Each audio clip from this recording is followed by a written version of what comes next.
Hello, everybody, and welcome here to week 8 of the Prestige Cup Series here at Worldwide Technology Raceway, also known as Gateway.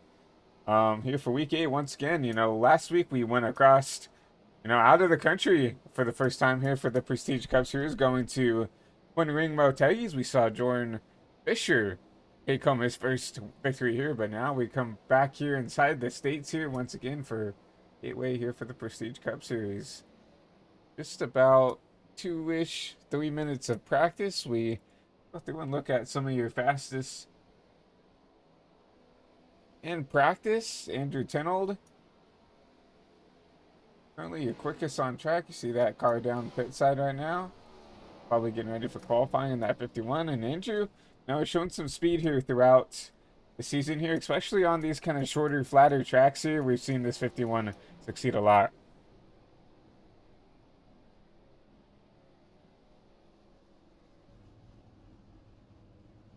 Down here we have 66 is that case. Good run for the 66 there, and E2 right now in practice in that black and brown machine. And then Jordan Fisher out here running some lasting laps here while practice continues to end. Obviously, we saw this 39 go to victory lane last week, getting his first victory of the season, which is kind of hard. It's kind of interesting to say that because obviously we've seen how fastest 39 has been, but either we've had, him get caught up in incidents throughout the season, or, Jacob Quill, before he got removed from the league, came out here and was just a little bit quicker than the 39, and, he just couldn't catch a breakthrough, this first 7 weeks there.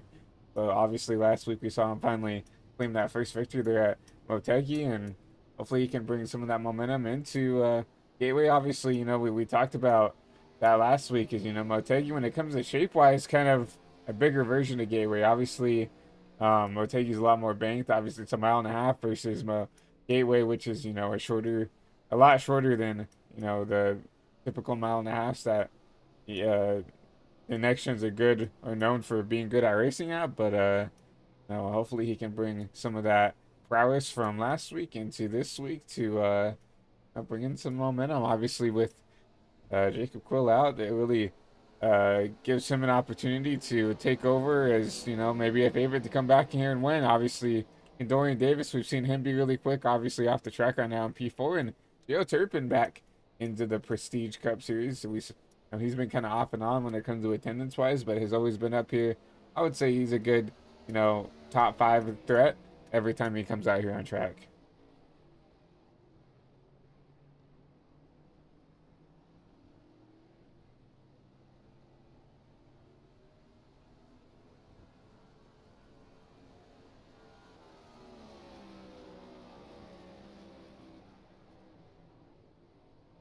As we see practice slowly start to fade here, Andrew Tenold, we'll see some damage to him as practice starts to end here. We'll get ready to get your qualifying underway here from Gateway.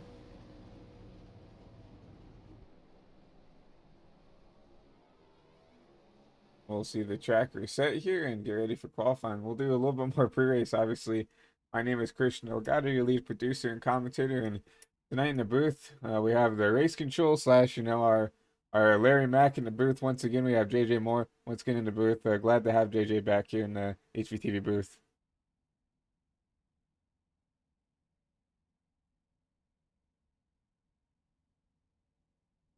Like that, we'll get ready to start qualifying here at Gateway. We'll see why Youngblood out on track early.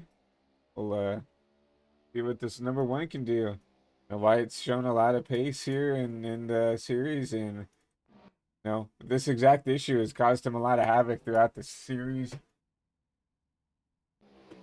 There's some internet connection issues for the Youngblood machine, and obviously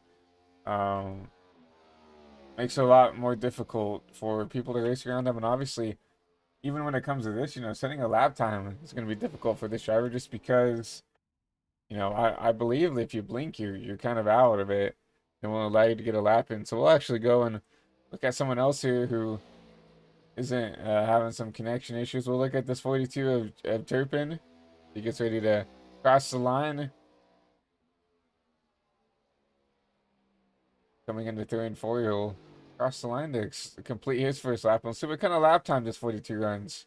Obviously, top 5 on pace. In practice, we know he has the pace to keep up here. We'll see if he can take some of that practice pace into qualifying. Obviously, I feel like qualifying here at Gateway is going to be pretty important. You know, it's one of these technical tracks that I feel like is one of the harder tracks to pass at here in this next gen in the next gen car.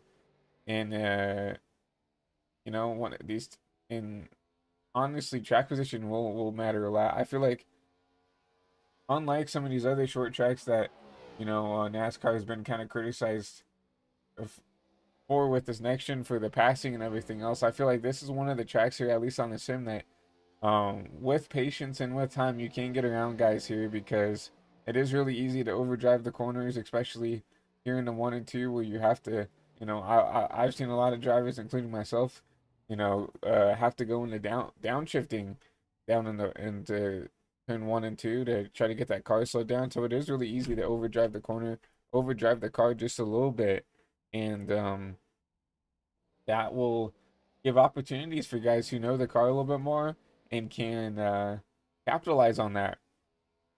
See Jordan Fisher out on track. I think this will be his second lap, and he will go to P4, 32.47 for that first lap.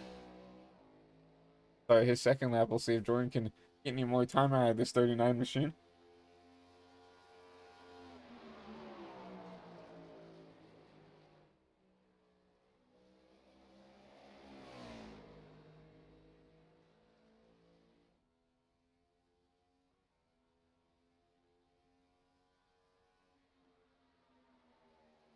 Just like that, Jordan Fisher will go up to P2, 32.26, just a little bit quicker than that last lap, and he will bump his way up into P2. We'll continue to look at some drivers still out on track. It looks like TJ Hanley, that number 13 TJ Designs machine, coming around to complete his first lap. We'll see what kind of lap he runs here. Like a 35.26. Currently bottom of the board right here, but probably just a mistake out of the 13. He's still got another lap if he wants to try to get something out of this car here.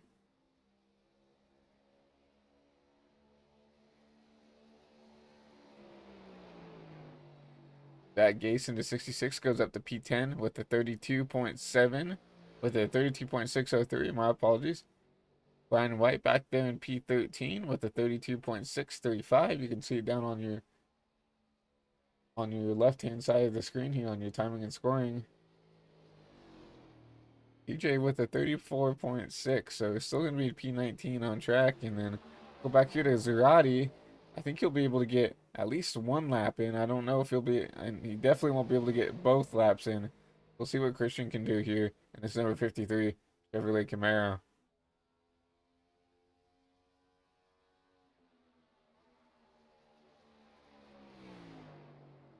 Did not give him a time this time, so I don't think he will be setting a time. So there are a couple of drivers who decided to not set a time here for qualifying. So Nicholas Amons, Christian Zerati, Jeffrey Eric, and Dalton Bernius will not set a lap time there. So they'll be having to start from the back and work their way through the field if they want a chance to try to win this thing.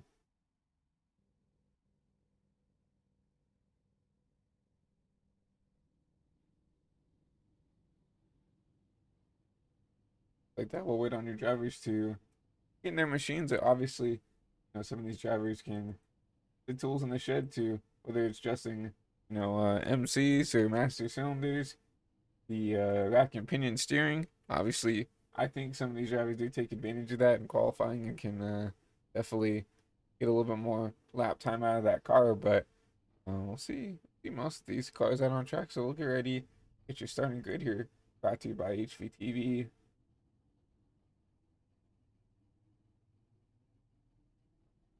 And on the left side of your screen, Benjamin Bushnell in that 25, looking really strong. A really good, strong run. And in practice, we saw him inside the top 5. And gonna sit here on the pole with a 32.219. Really good lap for Benjamin. You know, he hasn't had this kind of winning pace yet this season, so really cool to see him with that kind of lap time. Jordan Fisher, last week's winner, gonna round out row 1. And Dorian Davis gonna be there in P3 with that 32.345, and then Joshua Parent in the 47 gonna round out row 2. Geo Turpin gonna be P5 with Joseph Smith in the 31. Looked really quick in his last appearance, gonna round out row 3. Wyatt Youngblood, P7 in that one machine. And Blair Saunders is going to be P8. And rounding out your top 10 is going to be Gabriel Ngoli in the 55 and Zach Case in that number 66 machine. You see Joseph Enright in the number 7 machine right there in P11. And rounding out that row 6 is going to be Andrew Tenold in the 51. Brian White, P13 in the 84 machine. And Alex Eskridge, P14. Oliver Quinney in that 41 is going to be P15. And rounding out that row 8 is going to be Brandon Flager in the 85. Brandon Jones is going to be P17 and Justin Wilkes P18. TJ Handley is going to be P19 running out that top 20. Christian Zerati. P21 is going to be Jeffrey Herrick and Nicholas Amons going to be P22 and rounding out the field there in P23. Dalton Bernius in that number 69 machine. Remember, those guys in the back did not set a qualifying lap, so they'll have to start from the rear of the field here. See now. Pace car taking off here. Means we're getting ready to go green. Look at your race weather here. One last time from Gateway. Obviously 76 degrees, 77 track temp, and a 41% humidity out here for these drivers tonight. So, obviously I don't really think humidity means a whole lot when it comes to the sim and stuff, but it's still something to talk about. Obviously 76, little to no wind, so still a great day for racing here tonight. We do get a stage caution here on lap 35. These drivers do have 4 sets of tires on top of the set they have now on the car, so 5 total. And obviously we'll be getting that stage on lap 35, but see the 25 and then the 39 right there. Gonna be your front row.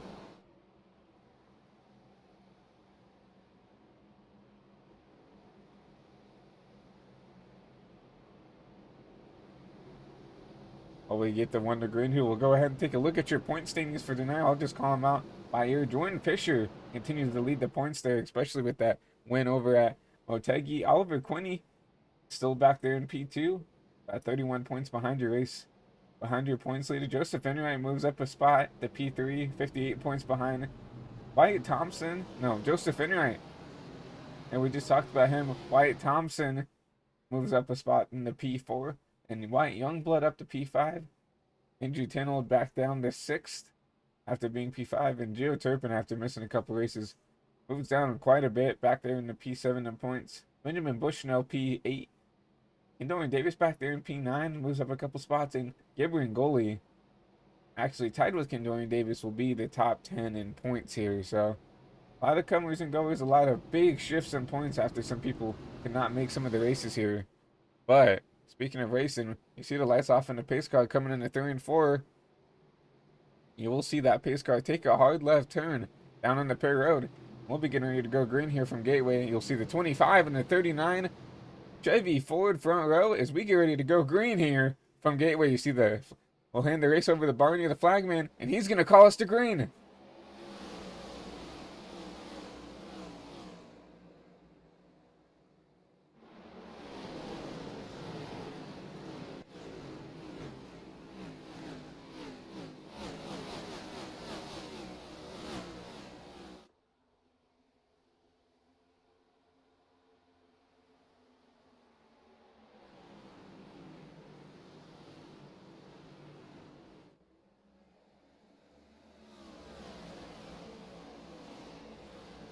Coming back to the line, you'll see Jordan Fisher.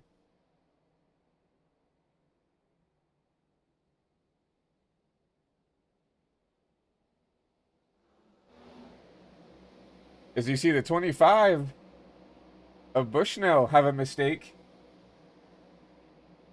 That's going to be huge for that 25. Remember, start on the pole and you already see him pancaking the wall. That's exactly the last thing you want to happen here.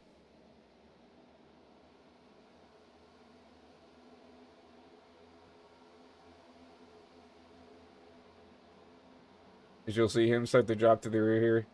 Lost our timing and scoring, so I'm going to try to get that back for you guys real quick.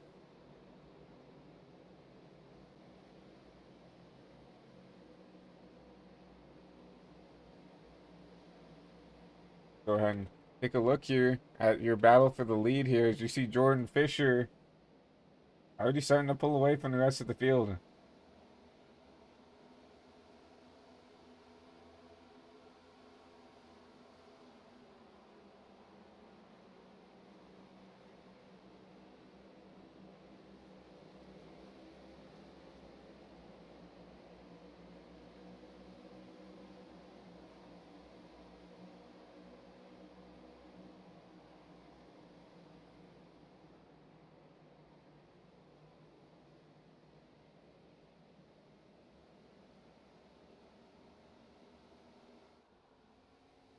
Some battles back here outside of the race leader. You see like some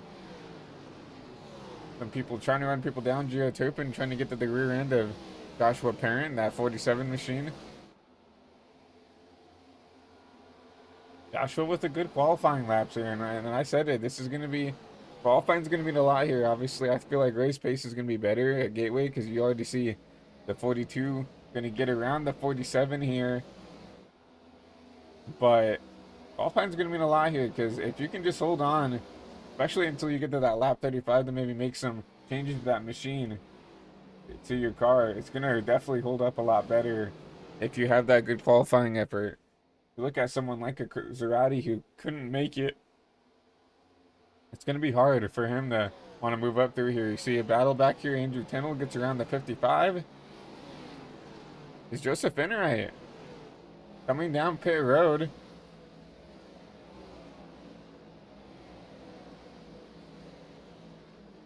I don't see a black flag on that 7 machine. Hopefully everything's okay with Joseph.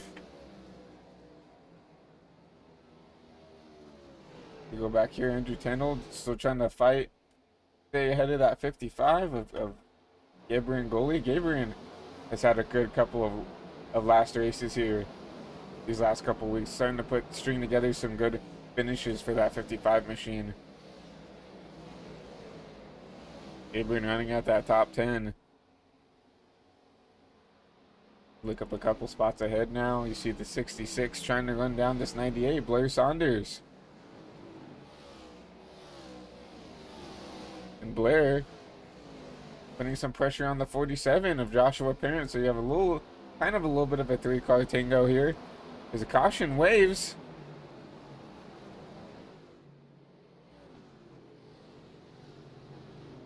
Like Oliver Quinney has some damage on him, so we'll take a look and see what happened here between Quinney.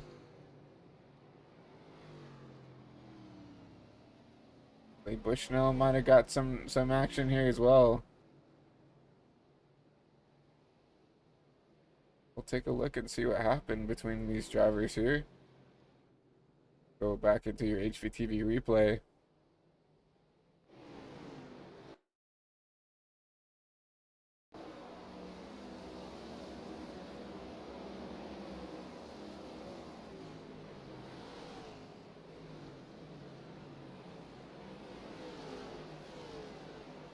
Oh, you see just Quinney loose off of 2. Oh man, it's gonna hook the 93 into the outside wall. You see the 45 of up there loose as well, and that's that's Eskridge. Didn't recognize him with that new scheme on, and that's something that's going to happen here on these cold tires, especially here at Gateway. Gateway is I'll admit it, you know, Gateway's a pretty difficult track, and especially out of 2, it's really easy to lose the rear end if you're trying to push a little bit too hard. You saw Quinney, I think, probably didn't have the qualifying lap that he wanted and had to start towards you know, outside the top 10, probably pushing that car just a little bit too hard, and just, you know, got the rear end out and tried to correct it. Unfortunately, tagged at 93 and gave him a lot of damage. So that will be your first caution of the night here from Gateway. Is at least a little bit of strategy here. The 39.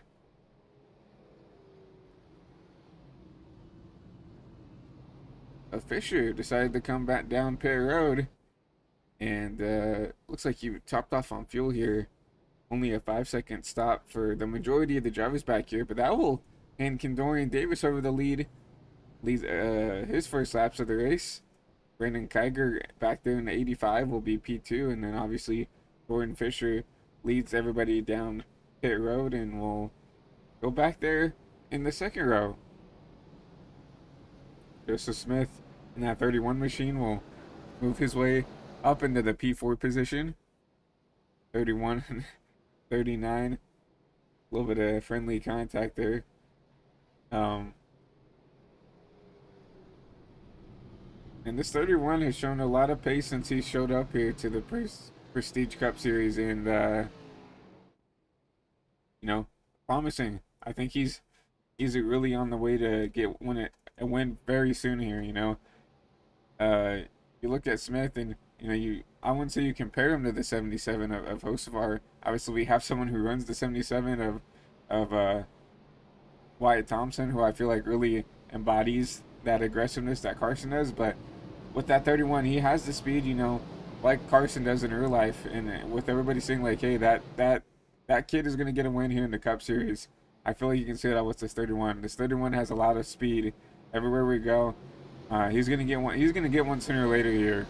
But you see the pace car take a hard hook down pit lane once again, and Kentorian Davis for the first time will lead us to green here at Gateway.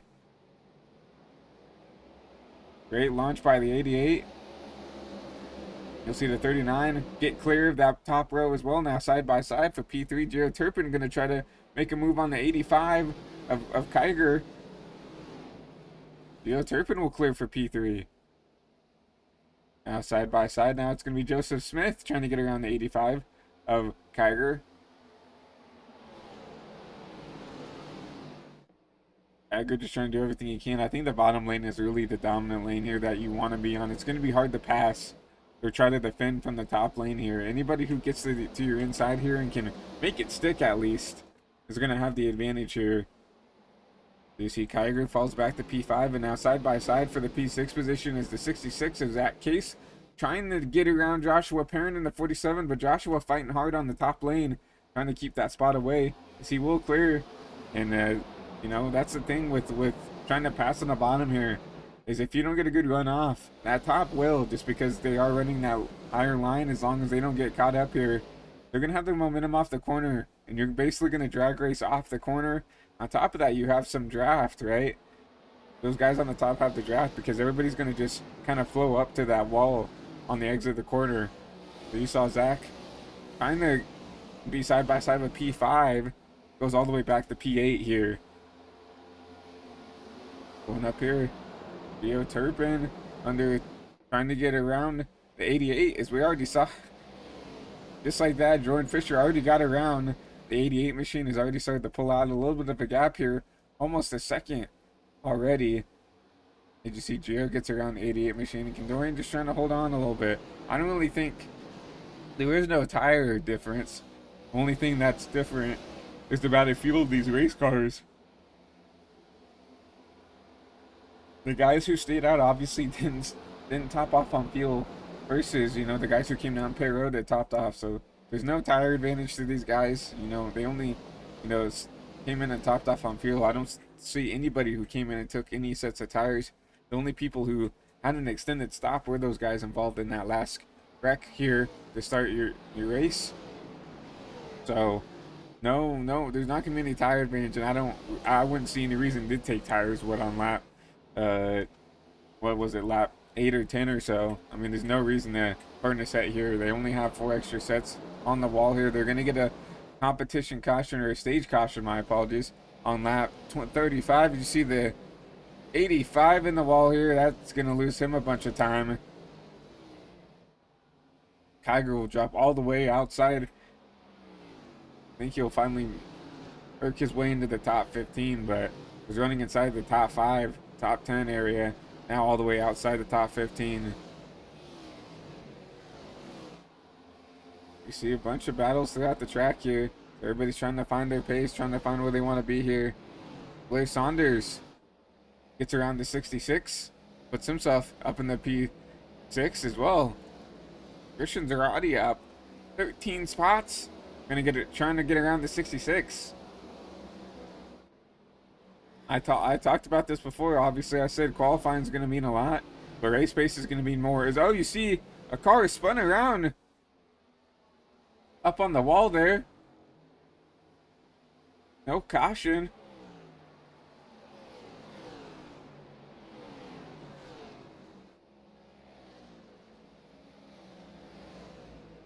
That was probably a brown pants moment for some of those drivers up there.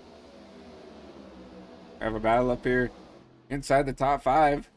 Joshua Parent trying to get his way back up here, trying to get around that 88 machine. Have Kendorian Davis. And Davis doing a decent job just trying to hold on here. I think Davis knew that he probably didn't have the best car right now, or at least isn't setting up his car to run quick right now. I mean, Kendorian was, you know, fourth fast in practice, so I know that he can run pretty decent laps unless, you know, a lot of these drivers were sandbagging in practice or just not really trying to run a quick lap. But you see Parent will get around that 88 machine, and Kendorian will fall back to P5, 2 spots down from where he started, but no, it was I didn't mind the gamble that 88 took, just trying to stay out here. Now I presume that gamble was to, and everybody who came down Parrot, I presume this was to get them to another part of the race here. I'm not sure, because obviously you're going to get that caution on lap 35, and obviously the Prestige Cup Series, what I was told at least, they make those cautions around a fuel run, so what a full tank of fuel is, so you just kind of get everybody underneath, you know, get a good long green flag run underneath them. So I was a little surprised to see that, because obviously if they know they can make it to 35, I'm a little confused of why they would come down pit road. Obviously they know they're getting that caution at lap 35, so we'll go through your race rundown real quick with about 12 or so laps to the stage. Jordan Fisher has continued to pull out and continue to extend this lead here that he has. Back to Gio Turpin at 42. Gio having a good run up 3 spots. Joseph Smith back there in that 31 double bit machine. Joshua Parent back here in P4 where he started. So a good run for this 47 machine. Nice looking machine. Nice looking car as well. And Norian Davis back to the P5, and Christian Zarate at 14 spots. Going to be up there in P6. So Zarate's showing a lot of pace here. Obviously had to start all the way in the back because he didn't set a qualifying lap. He's all the way up here inside the top 10. Blair Saunders back there in P7. Also in that double mint machine is, oh, you see the 25. Whoa, huge. Huge mistake out of turn 2 there. Luckily, Andrew gets around there, clean and green here, and here comes that case to try to make a move here. Then, kind of got your top 10. You see a little bit of a 4-car pack here for 10th, 11th, 12th, and 13th. That is the 13 of Hanley, the 55 of Goalie, James Jones in the 54 there, and the Hardy's design machine, and Joseph Enright back there in 13th, right? All up at. And it's kind of now 2 separate 2-car packs now, as you see the 55 and the 13. Kind of got away from these 2 right here, but here comes Joseph Enright to make a move on this 54 car. He's going to clear. You see a battle up ahead now. The 55 of Goalie going to be side by side with the 13 of Hanley going into turn 3 and 4.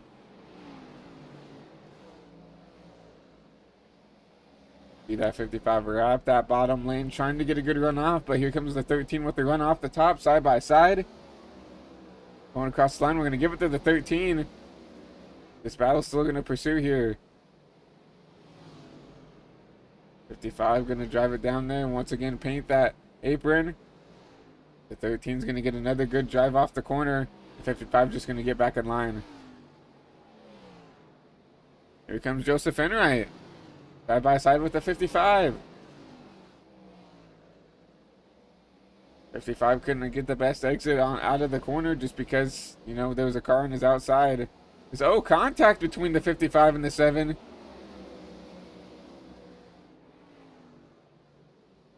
The 55 really upset under braking there. That's going to allow the 7 to clear to take over that P11 position.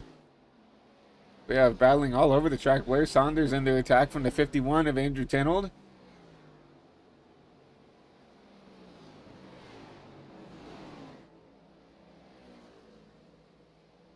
You see Enright also get around the 13 of Hanley right there. You see Tenold all over the rear end of this 98 machine.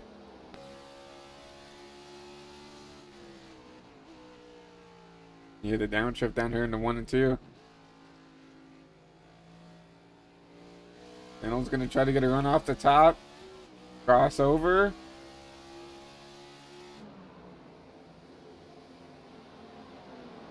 We're going to have the bottom here in the 3 and 4. Ooh, overdrives the corner a little bit. Blair Saunders will keep the spot once again, but here he comes with another crossover. Going to try to get to that quarter panel. Blair's just trying to drive defensively here. You're going to see him drive it a little bit deeper into the corner. He's going to have the run off the top, but I think they will be side by side out of 2, as they will.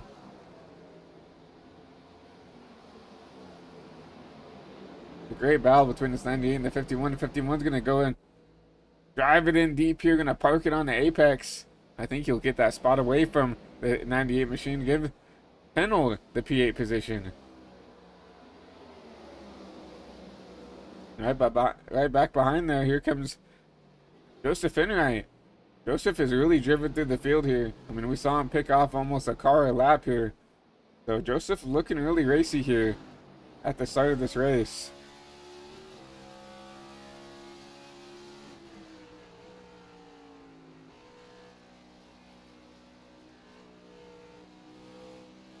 See him clear that 98. That's going to put him side by side with the 55. And the 98's in a really bad spot right now. He just keeps getting forced into these battles. It's costing him track position, but there goes the 55. He's loose on the bottom. What a save out of that 55 machine. That's going to take the pressure off the 98 for a little bit.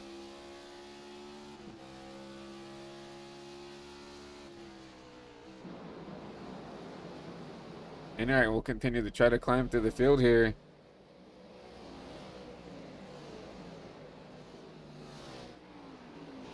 Those are kind of your closest battles right now.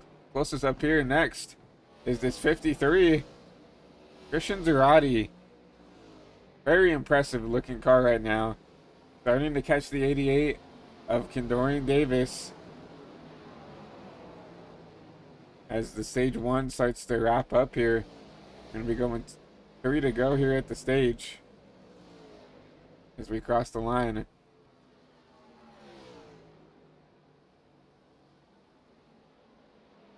Zerati trying to put the pressure on the 88.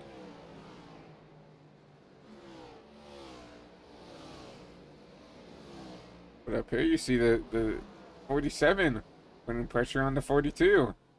The Joshua Parent looking very strong. Dorian Davis looks like he's going to come down pit road. He's going to flip the stage here. That's going to give Zerati P5. Kendorian Davis going to be down pit side here. It's going to be interesting to see if Kendorian can come down, take his service, and stay on the lead lap. Obviously, they're running about 32-second lap times here, so I'm interested to see. Can Kendorian come down, take his service, get back out, stay on the lead lap, because then that should cycle him out to the lead here if he can do that. Speaking of the lead here, Jordan Fisher, 5-second gap on the field. So once again, I talked about it. Dominated at Motegi, and is bringing that momentum back into Gateway. So we're right on board with him as we get ready to complete lap 35 to end stage 1. But coming out of 3 and 4, no contention from anybody else, as Jordan Fisher will win stage 1. Joseph Smith back there going to be P2. And to the line, give Gio Turpin P3. But they got to keep racing here. Remember, the caution doesn't come out until the top 10. Cross the line here. And the 47 will actually get around him. So that's just track position in general. So the 47 will actually get the position at the caution. Gio Turpin will be back in P4. Christian Zerati P5.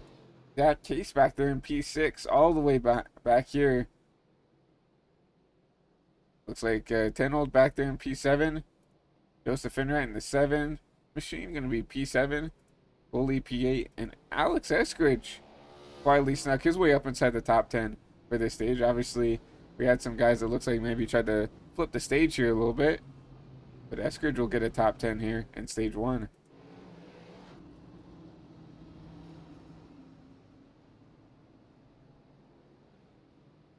So Kendorian Davis did go a lap down, as well as Wyatt Youngblood, Brandon Kiger, Oliver Quinney, and Jeffrey Herrick. So they're going to have to take the wave here. I don't know if... I mean, I guess they have the tires and stuff, so they can take the wave around, I guess. So I guess it's better to learn now and know that you can't do that for another type of strategy if that would ever come to be. But... no, a pit stop is around what? I would say 40-ish seconds. They run a 32-second lap time. So, and that doesn't include, you have to slow down a lot here at Gateway to get down the pit road, because you do have the access road that you are required to use here in the Prestige Cup Series. Well, that's really the way you have to drive the track. It's not like some of the other tracks. There is only the access road to get down pit road. So you see that? I think I gave it to Fisher. Fisher will win the race off pit road. Joseph Smith up to P2. Good pit stop for that driver. Joshua Parent P3. Christian Zerati up to P4. Gio Turpin will fall back to P5 after being at P3 in that stage.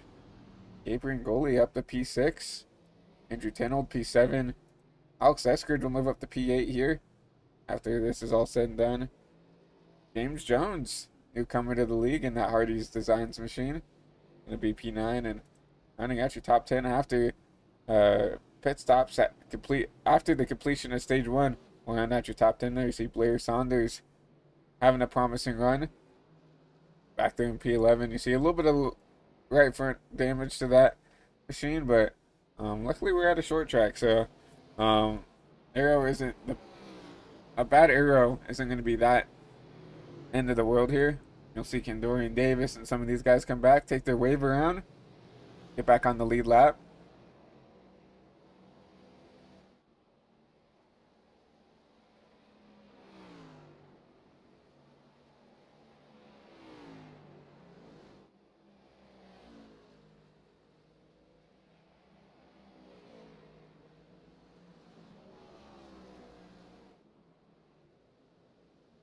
Lights off on the pace car, so these guys are gonna have to catch up quick to get back around here before we go green. Obviously, you're gonna see the pace car going to turn 3 and 4 here.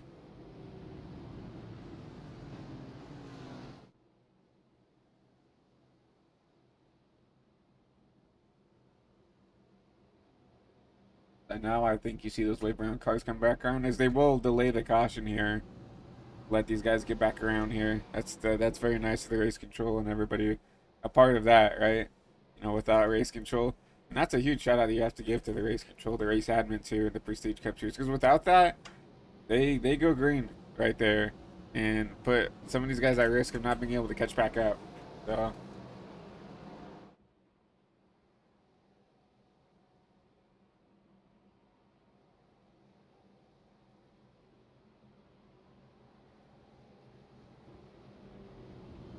So now you'll see the lights go back off on the pace car, which means we'll be going green this time by the 30, the 39, and the 31. Gonna be your front row Ford Chevy front row, and there's gonna be a Chevy lockout there. And row 2 with Joshua Parent and Christian Zarate back there in 3rd and 4th. Your Turpin P5, your first Toyota is, oh, you see the 88 in the back.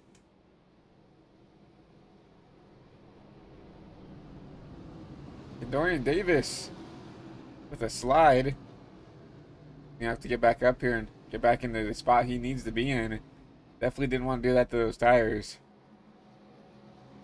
You'll see the pace car. He already took that hard left down the pit road. And now, Jordan Fisher, Joseph Smith will lead us back to green to start stage 2.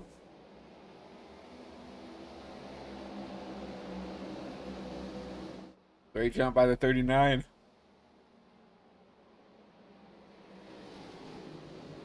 And a pretty good job from the 31, trying to get an equal launch, but Zarate, just being on that inside lane, had a really good launch as well, and they're going to be side by side going to 3 and 4 for this P2 position.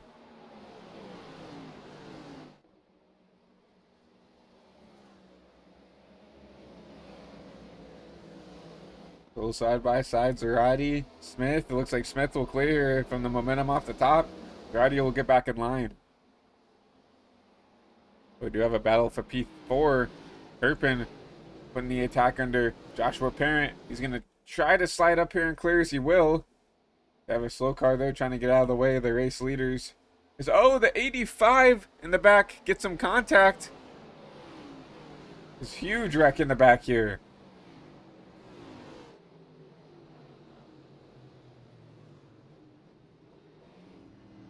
Brandon Kiger. Lots of damage to that machine. We'll go back and look at that. I think out of the corner of my eye, that's where I saw that all started with. We'll go back and take a look and see what happened between these drivers back here.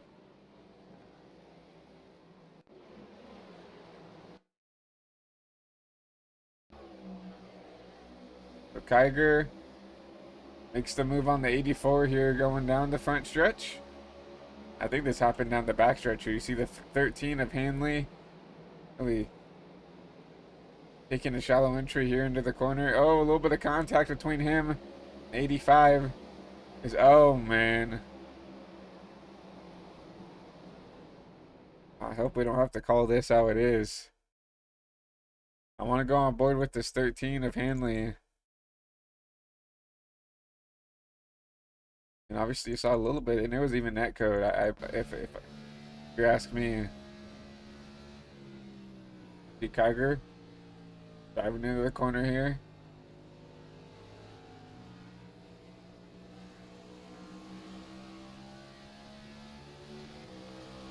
And that's interesting. That's very interesting. Because you see on the steering wheel here, for fans at home, you know, there's a lot of offset in these cars from some of the setups. But you see, like, if you look at that orange stripe on his wheel here, he's technically turning right if you... But, I mean, you see the car clearly come down the track. So it's going to be a call for race control and all the admins, whether that's going to be punishable or not. But, I mean, from someone at home watching who's probably not as informed about these race cars, you'd say, well, his wheel was turned to the right. I mean, but his car turned to the left, right? And that's just because, I don't know, maybe he might have some offset in that machine. But definitely you saw that car come down the track. I don't know if that was intentional or not. But definitely went down and made some contact with that 85 machine, bringing out your second caution tonight.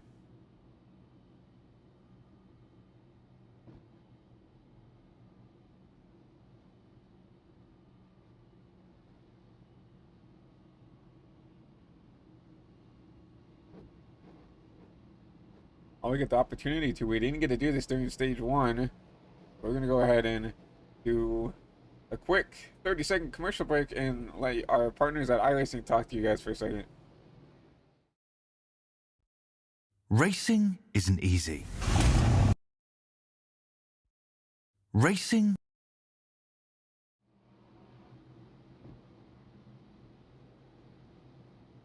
We do not have that commercial, so we will be back here from here, and we'll go green here.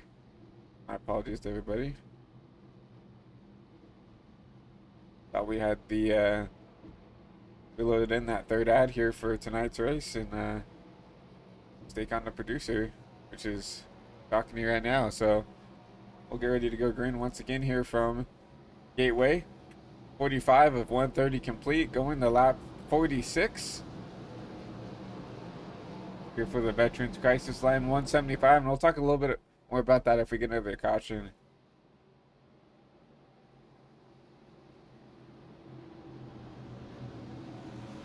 But pace car hooks a hard left turn back down to pit road, and the 39 and the 31 will lead us back to green here once again. We get ready to go into the Geico restart zone. Green flag once again here from Gateway.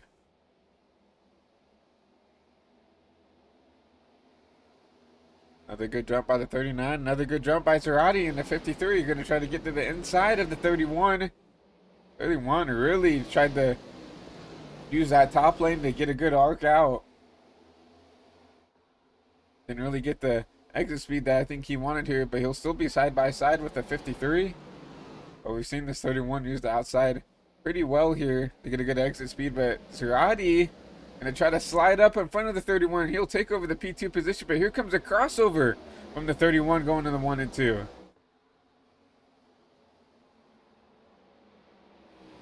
That's going to be the 31 on the bottom, the 53 on the top. 53 is going to use the momentum to keep that P2 spot and kind of secure it now. You see how everybody kind of, the top 10 all single file.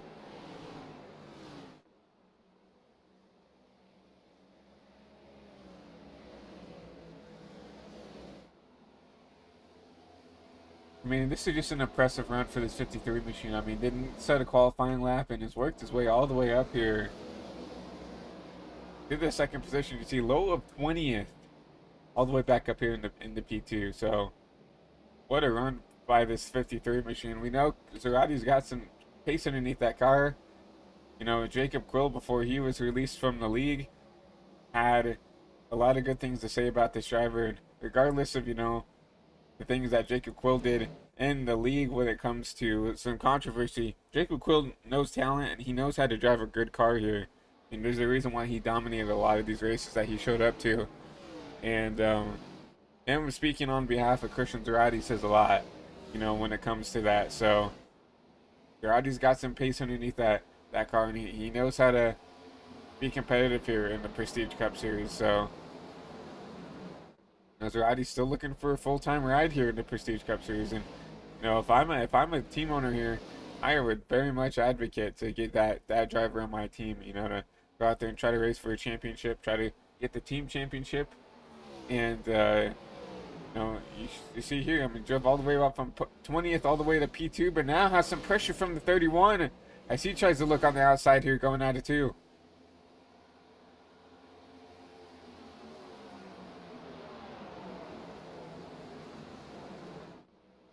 Now 31 will muscle around the outside and retake that P2 position, because now he has Christian Zerati has Gio Turpin all over him. Turpin will back out, and like what he saw there.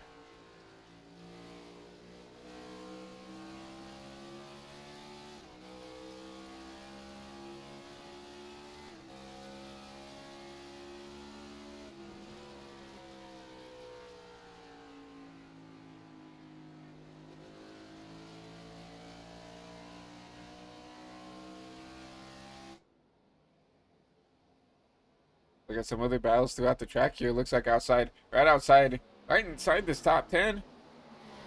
And Dorian Davis trying to get around to 55, a goalie.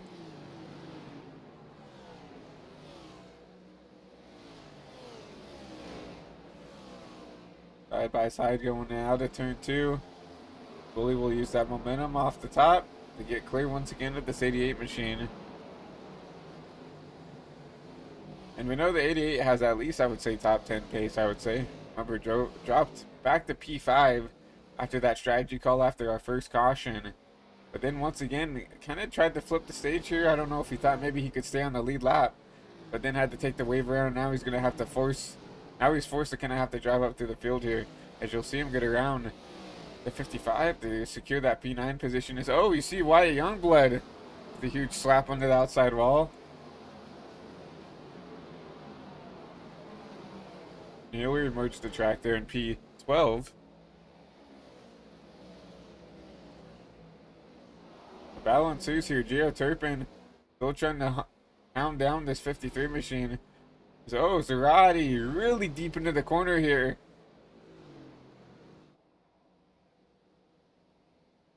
That's okay to do if both drivers overdrive the corner, but you saw Gio saw that the 53 overdrove it and just like, okay, I'll just back it up here.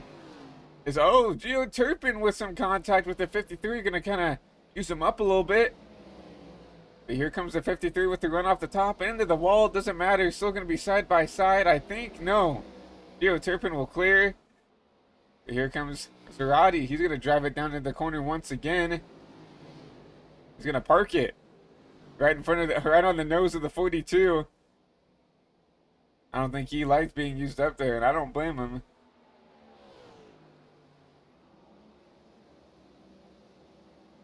The 42 will get back around here. Secure that P3 position.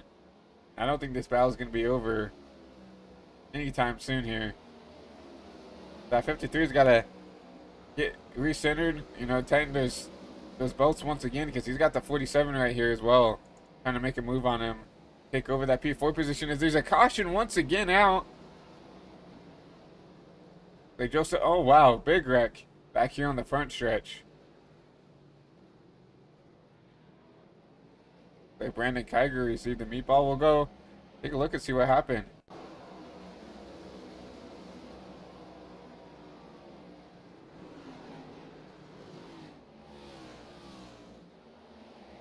Go and grab your chopper cam here.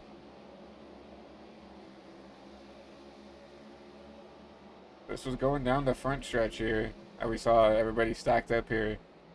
Wonder if maybe Kiger got a little loose on his own. Looks like got onto the apron, loose, and nowhere to go for, oh man, nowhere to go for the 7 or the 66 machine. And there's not really anything that Kiger could have done differently either. I mean, he was just loose. Got on those rumble strips, tried to cut the corner as much as he can, and as soon as you saw him get up there, you see that back end stepping out here. Even got a little bit of the grass, I think. And just kind of just slid up the track. He was on the brakes trying to just be predictable, but 7 hits him, and then the 7 kind of launches him up the track here, and nowhere to go for the 66 as well. See them kind of sandwich the 85 in between each other. And yeah, just wrong place, wrong time for the 7 and the 66, and just a little mistake out of the 85. That's going to happen here at Gateway. Gateway, not the easiest track to navigate. But you see, it is down pit road once again.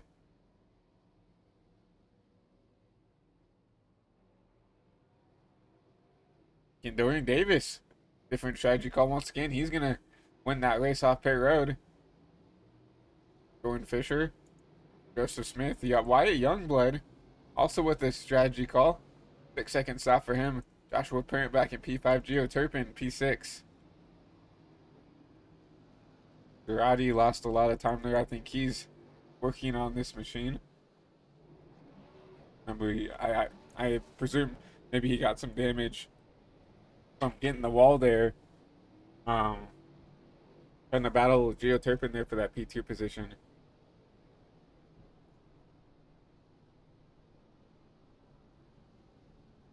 So Zarate's still down pit road. They get some of that damage fixes. Got to get going pretty soon here. I see, there he goes. Here comes the rest of the field here. See the 25 machine? That is Benjamin Bushnell. He'll get a lap back here as he takes the wave around. So he'll go back from 5 laps to 4 laps down. I'll put him on the same lap as Brandon Kiger, that 85 machine. And 2 other cars 1 lap down. Joseph Enright in the 7, obviously We saw him get caught up in that last wreck, and Oliver Quinney, the 41, also one lap down.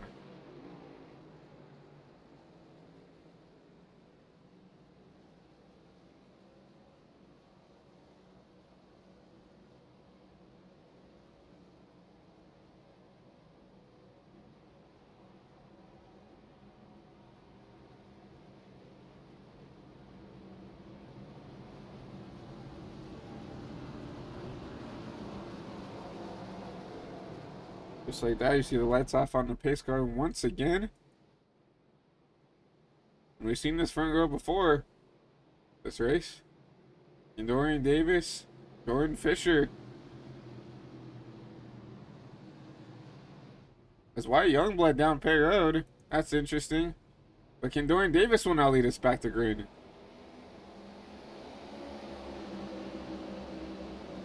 Great jump by the 88. Fisher will clear out to get the P2.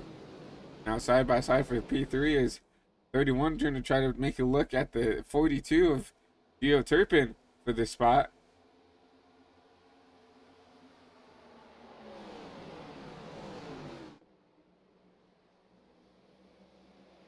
They'll get side clear out. Joshua Parent will clear the 45 of Eskridge. Get that P5 position, and Eskridge up here in the P6 spot. Good job by him. You know, he has it. I think if you want to say any drivers had the worst luck this season when it comes to getting caught up and stuff, or just you know, having a good run and it getting taken away by something, been this 45 machine. So it's nice to see this 45 up here inside the top 10, having some relatively good pace. So maybe the short tracks are his thing here in the Prestige Cup Series. Remember, he ran pretty decently well in the Clash at Lakeland back in the preseason. So maybe the short tracks are just something that's he has dialed in here in these next gen machines. But we have a battle up here right in front of him. And Dorian Davis trying to hold off the 31 as the 31 will clear for that P3 position.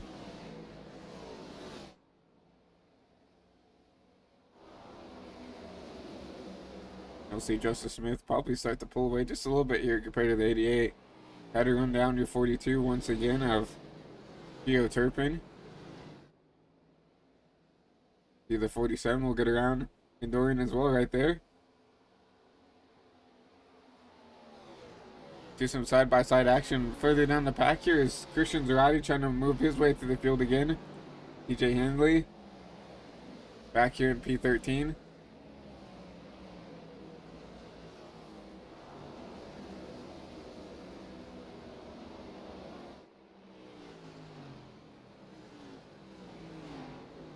Gio Turpin hasn't really let the leader go here. Jordan Fisher only out to an 8/10 of a second lead.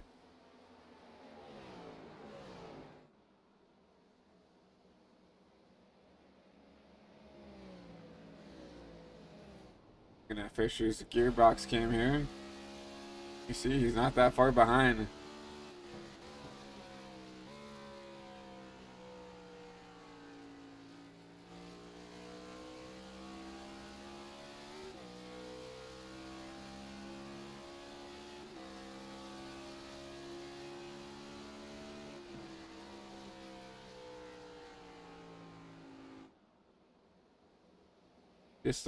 Now he's starting to pull away a little bit here.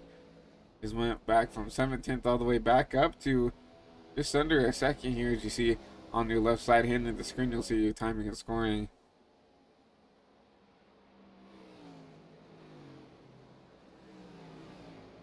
Like a battle back here. TJ Hindley trying to get down the 49 of Jeffrey Eric. TJ will make the pass.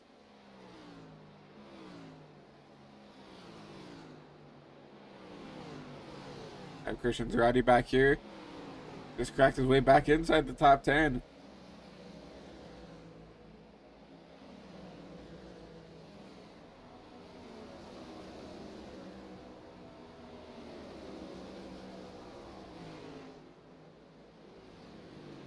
Christian's starting to pull away from the 55 machine here. Now, comparatively, the lap times. Durati ran a 33.5 to, wow, I mean, yeah, I mean, just being stuck back here in lap traffic, it just really slows down your pace here. Geo Turpin with a little bit of a blink, I think.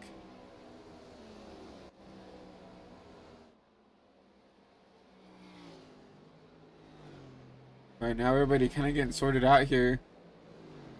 Not really any ensuing battles throughout the track here. I think your closest battle on track right now is Dorian Davis trying to hold on.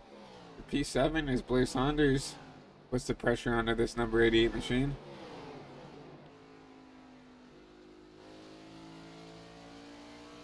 No, 9 and Nicholas Amons has slowly snuck his way into that battle as well. As you see, oh, the 98 in the outside wall.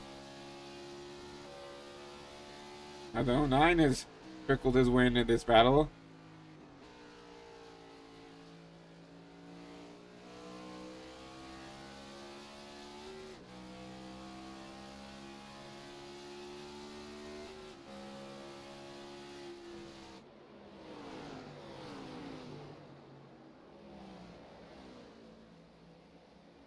Alex Eskridge up here in the P5 position. Andrew Tenold, we haven't talked about him that much this race. Remember, I believe was fastest in practice, so you know he's got some pace underneath this 51 machine, but has slowly stuck his way up inside the top 10 now, trying to run down this 45 for the P.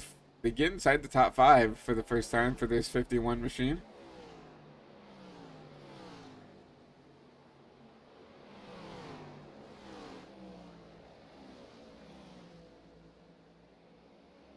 We have a battle back here. We just looked at this. Amons trying to get around Saunders. Saunders with a lot of right front damage, a little bit of splitter damage as well. Definitely probably not making that car drive the best here. So 9 will go down there, paint that apron once again, that white line. Try to get a good drive off the corner, but the 98 just using the top will always get the better drive off here down the back stretch.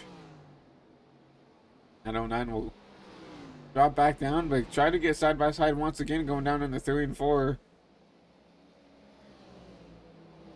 Still side by side out of 4, going down the front stretch.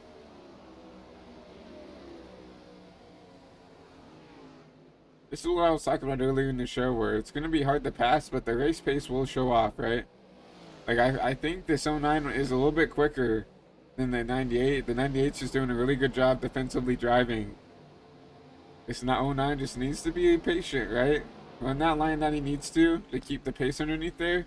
And sooner or later, this 98 will, you know, fall to this 09, and you just gotta be patient, right? This is the key of Gateway, is keeping your car underneath you, being consistent, and you know, being consistent here at Gateway is hard. Like, I mean, right now you see the 09 trying to move around the track, trying to find something different. So he lost a little bit of time there. I think he found that lane that he liked. I would just stick to it. You already see some damage to the 98. You know, you see him kind of going a little wide here in 3 and 4.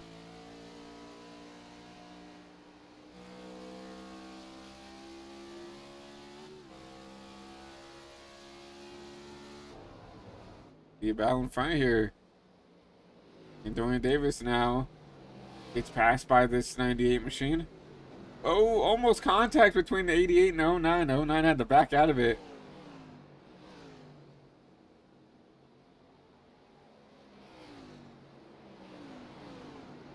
Andrew Tenold, we were just talking about him before. We were trying to run down that 45 machine. Now he's under attack. He's going to be potentially under attack by the 98 and this 88 machine. He's lost some time to the car in front.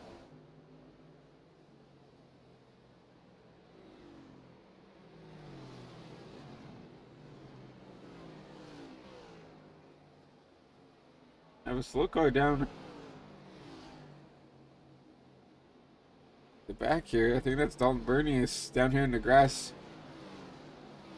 Had a mistake by this number 69 machine, but I think he's going to try to limp it down pit road here.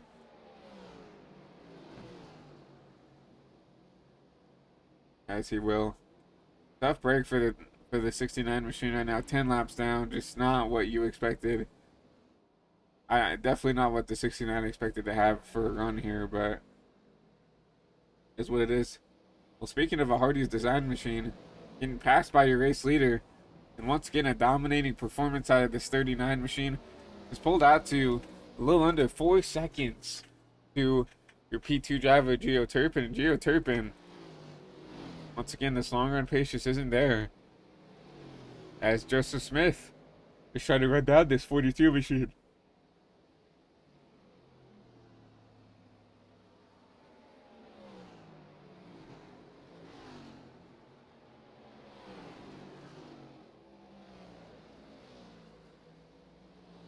On the nose at the 31. It's been interesting to see throughout the whole race these different lines that everybody runs, right? Like I said, kind of the bottom is going to be the way you want to go, but look at the 42. Comes all the way up the track and then just tries to diamond it down. Obviously getting ran down by the 31 machine, but even the 31 isn't going all the way down there to that bottom lane. And they're going to be 3 wide down here in the turn 3 and 4.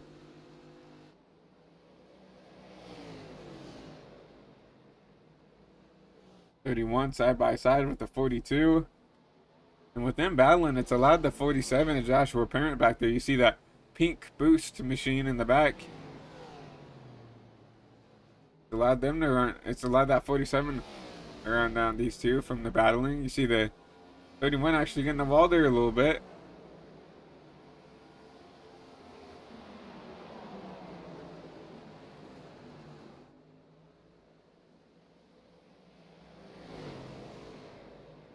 Just like that, the 31 will get around the 42. Start to pull away. See the 25 of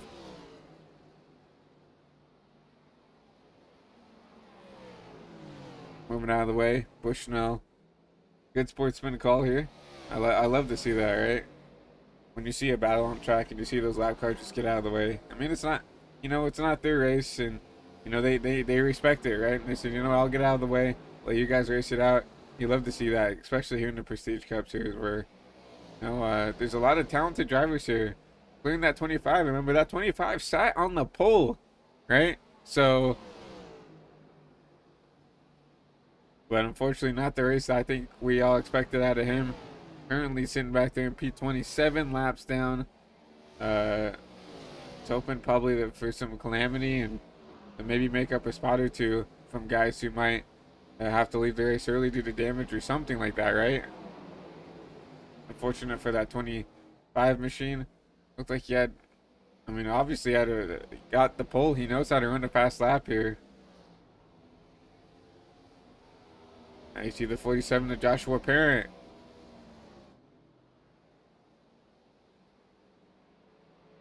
And they get around this 42 machine. Gio just hasn't had the pace after, I would say the first 20 or so laps. He's just started to consistently just fall back to the guys behind, and now obviously this 47 all over the rear end of this 42 machine. Hasn't been able to make a move yet.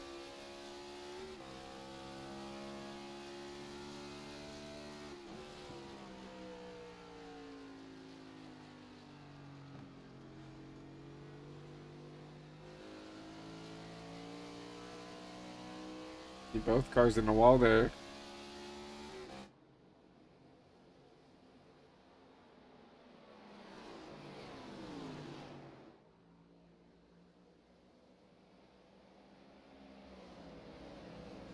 There might be some dirty air affecting some of the way these cars handle. Obviously, we've talked about it every week here.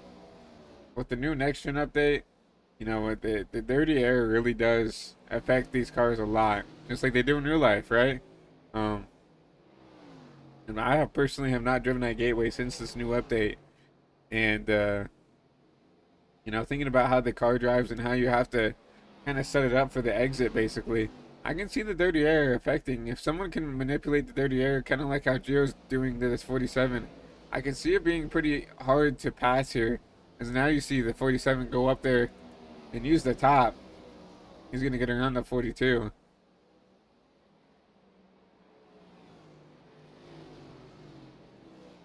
to put that 47 inside the top three.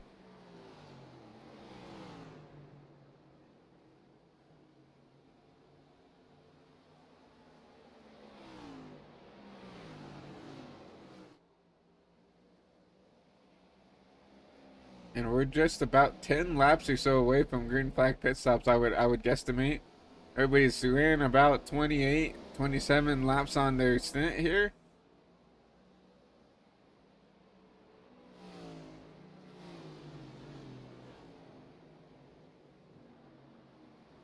I would be honestly seeing if maybe, I'm not sure how far you can go. Obviously, the stage was at lap 35, so maybe you could go 40 laps. I would see maybe if people want to stay out, maybe make it to 90, 95 maybe.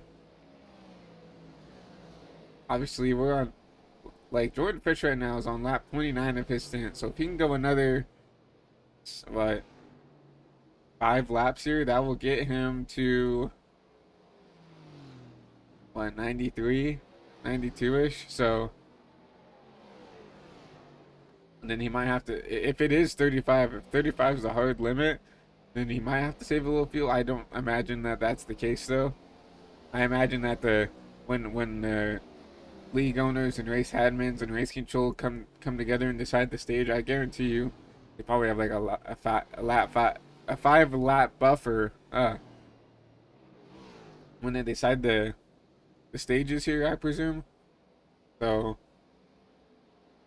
but Jordan Fisher, once again, I mean, has really taken the league by storm ever since the exiting of Jacob Quill.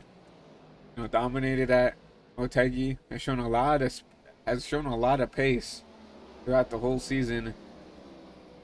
And when he was in contention to win before last week, usually got taken out in something. And then obviously when Jacob Quill showed up, unless he got wrecked out of the race, I'm pretty sure he won. So, but here comes your race leader right here. Here comes Jordan Fisher down pit road.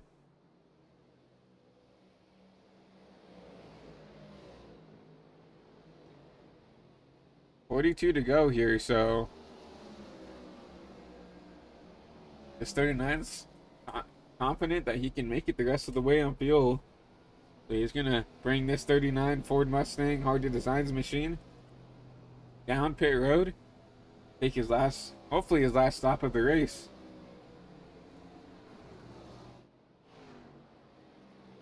See a lot of cars down pit road with him. You see the 66 down pit road. It looks like that might be the 31. That is the 31 of down pit road, the 45, the 55, the 13. A lot of drivers who came down with your race leader here. So that will give your race lead over to Joshua Parent, the 47, as he comes down pit road. Had to react to your race leader. So that will now give your race lead over to Christian Zarate. So Zarate will lead his first laps of this race.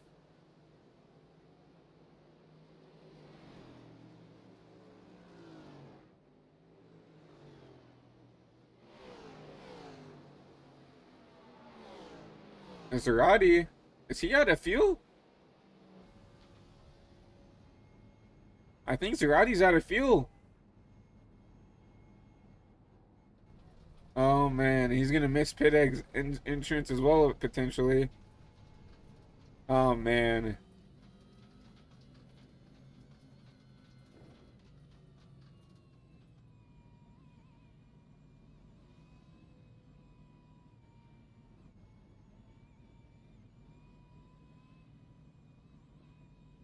I'm a little confused of what's going on here with this 53 machine, because it seems like he's got enough to go down pit road, but it looked like he was like coasting down the straight. So maybe he knew that he wasn't gonna make it the rest of the lap, so he just tried to clutch it in and save a little bit. That's very strange, but through all that, Jordan Fisher retakes the race lead here with 39 to go. You're Turpin all the way back here, 8 seconds behind your race leader. Everybody's come down pit road now, complete their stop, so that's fair to say right there. So that lap 35, people didn't even make it to lap 35 here. So that tells me right there that that's why those leaders came down pit road on that caution, was to just ensure that they could make it to the end of the stage. So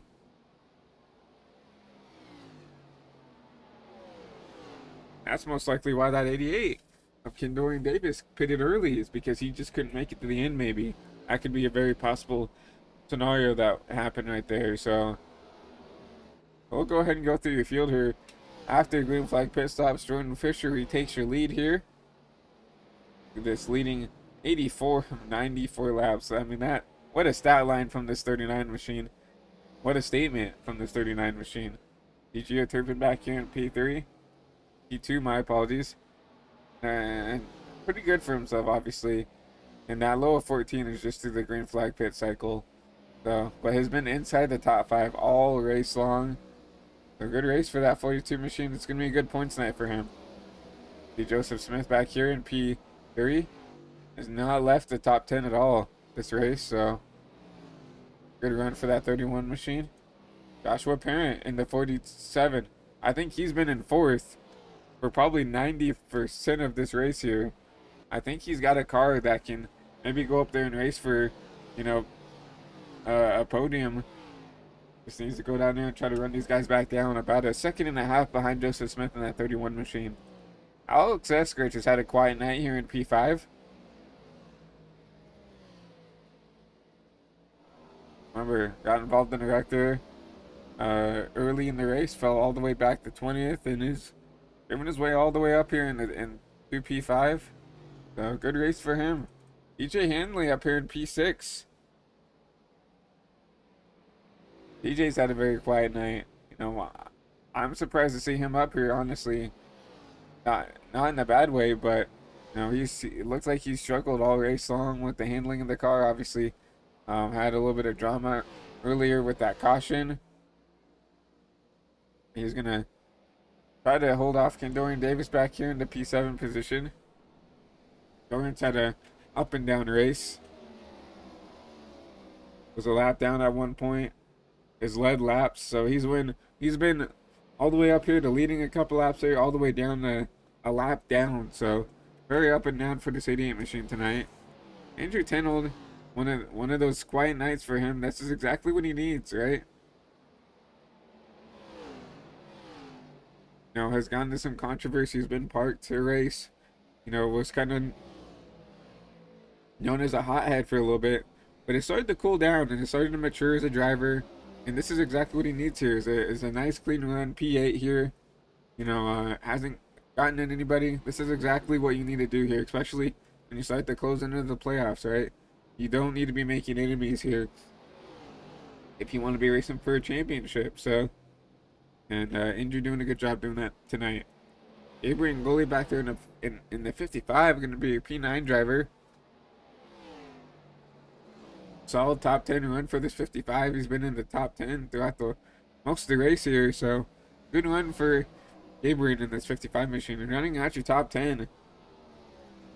A great run for this 09 machine of Nicholas Heyman. So he's actually going to go a lap down to your race leader here.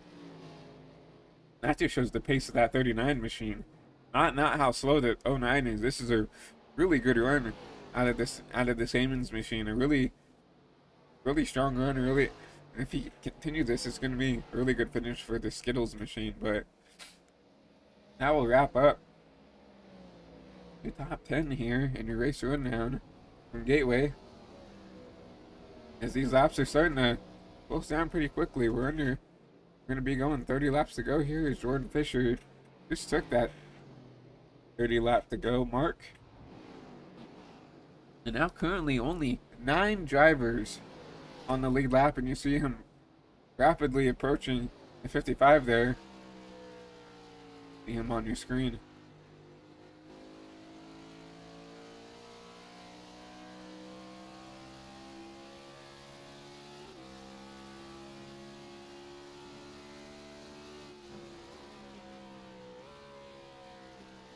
And once again, this 39 machine has just continued to put on a clinic. We'll go through a lap for lap based on Turpin too, the race leader here.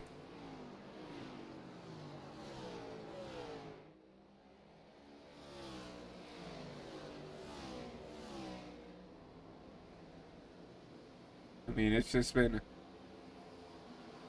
up and down here.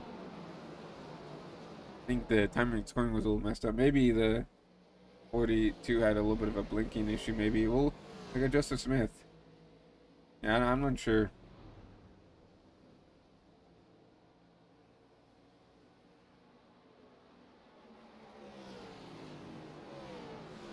Actually, this is from Gloomtag Pit Stops, I believe, maybe. I'm not sure, actually. But you see almost 0.6 of a second off your leader, so I mean, that just says it all right there. So a 32.3 to a 32.5 for the 31 machine, so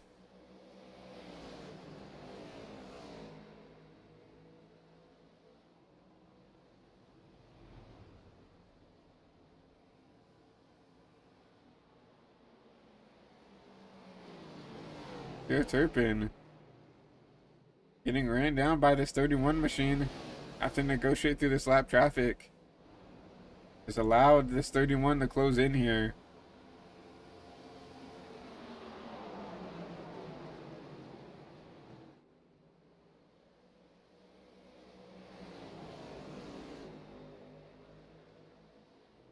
One's gonna go side by side here. He's a Roddy right there in the 53. Had a really strong run going, but unfortunately, I don't know what happened with that machine. I don't know if he ran out of fuel. I don't know if he knew he was gonna run out of fuel and decided to try to clutch in and try to save as much of his race as he could, but lost a significant amount of time.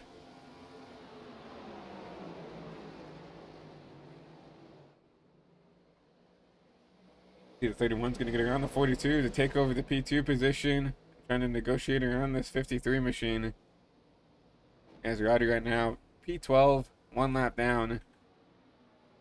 Hate to see it, man. Had a really strong run going. You see the 42 actually give him the bumper. See the 53 once in the wall again. With all that, Joshua Parent once again on this long run has caught the 2 cars in front of him.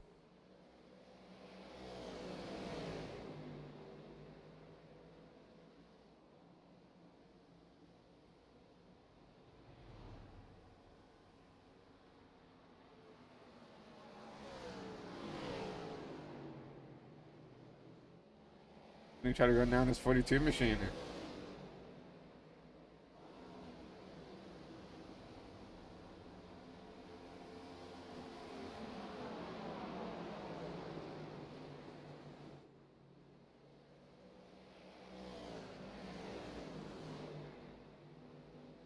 You see the 47 will get around that 42 machine, and Joe Turbin, I just think needs to settle in right now. It's got a Joe Turbin has almost this 8-second lead on Alex Eskridge back there in P5, all the way back here. Just started his lap there, so Joe Turbin just needs to sit in here. Obviously, I bet he wants that interview, but this doesn't have the long run pace in this 42 machine, this Family Dollar car. So we just need to settle in. It looks like he's got a little bit of splitter damage. That might be affecting the way the car is handling. I don't know. Maybe.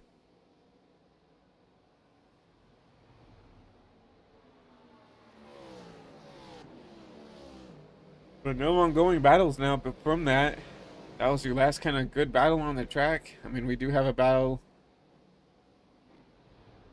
We do have a potential battle heating up between, Dorian Davis, TJ Handley are within a second of each other. Christian Zarate and Brian White, both lap cars, are within a second of each other. And Justin Wilkes, Oliver Quinney within a second of each other. And surprisingly, all on separate laps, right? TJ Handley and Dorian Davis. Theo Turpin coming down pit road. I was just handling that bad. He said, I just need some tires. I need something here.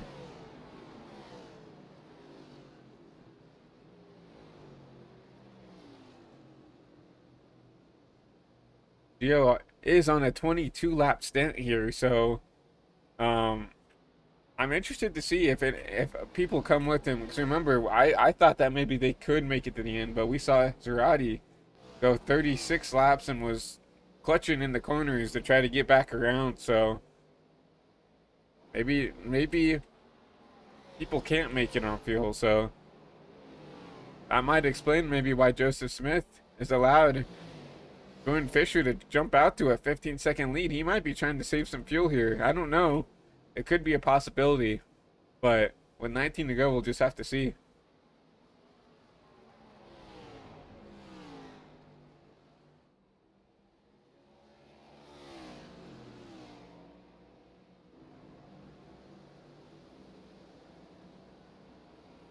And looking at the Smith machine, we'll go on board with him to see if he's even trying to save fuel at all.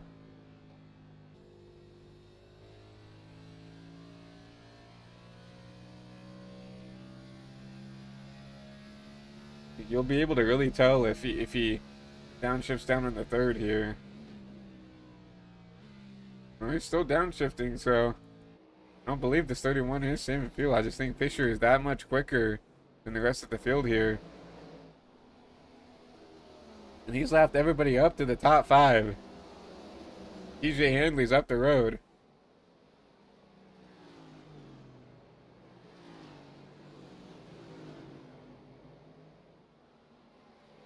You see Kendorian Davis up the road, so that's 5th and 4th right up the road here. See the 39 in the background right there. With 17 to go. I mean, I don't know if they can hold off the race leader here. I mean, they're running around 3/10 of a lap slower, and I mean, you can see him. He's coming, right? So, I mean, the 39 is probably only a half a second behind these guys, so he should be able to catch these guys within the next, I'd say 2 or 3 laps, especially that 13 machine.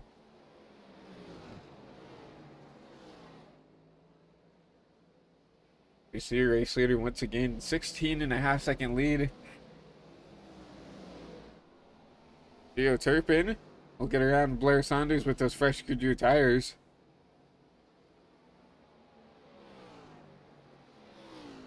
I'm interested to see if people are willing to come down pit road, maybe take the gamble to. I mean, he's only a lap down here. He only fell to 7th through this whole process.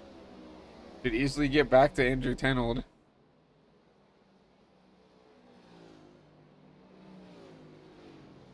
Who just went a lap down, so. I mean, Gio Turpin on a 33 ones. Compared to your leader, I mean, Jordan Fisher's still running 33, I call it a 33.6, right?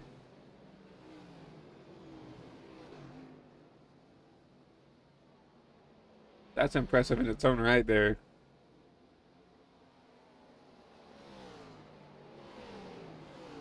You race leader get underneath the 13 machine. And put TJ Henley a lap down.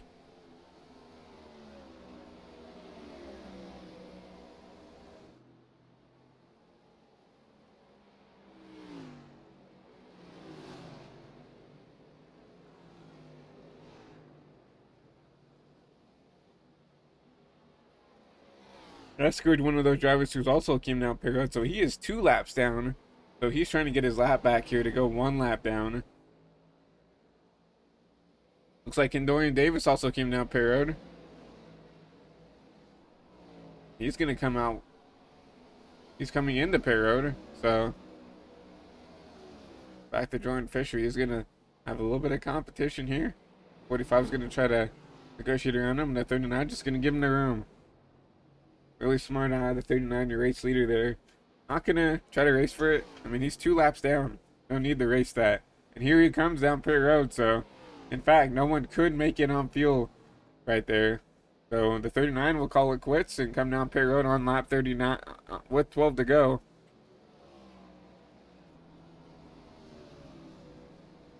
See the 12 of TJ Henley down pit side as well. Here comes the 31. Wow, I thought he was going to overshoot that. He's gonna put himself down pit road, and Andrew Tanold will stay out on track. I believe. We'll see if he stays out on track. Actually, looks like he's gonna come down pit road as well.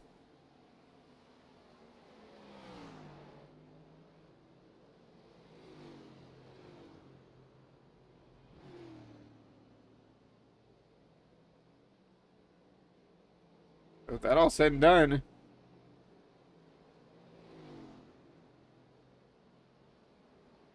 Jordan Fisher will come back around and still be your race leader. And that's impressive in itself. Kept the race lead while pitting.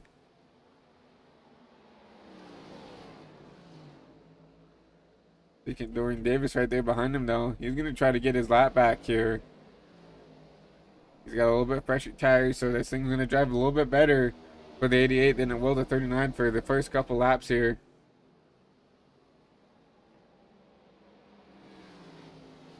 And once again, if I'm Fisher, there's no way that this 88 is going to come back around with 10 to go and repass you again. So if he's really going to pressure you to try to get by, just let the guy go, right?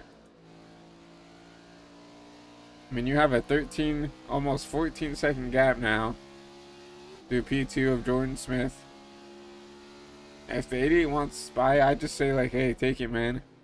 But obviously, it looks like Jordan's actually starting to pull away from the 88, so I don't know.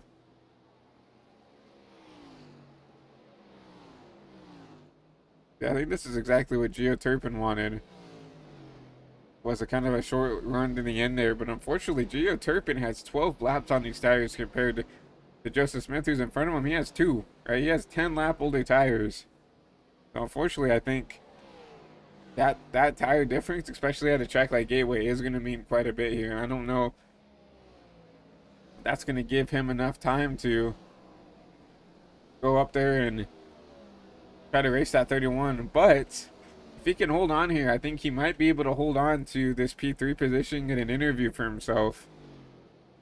If he just holds on here.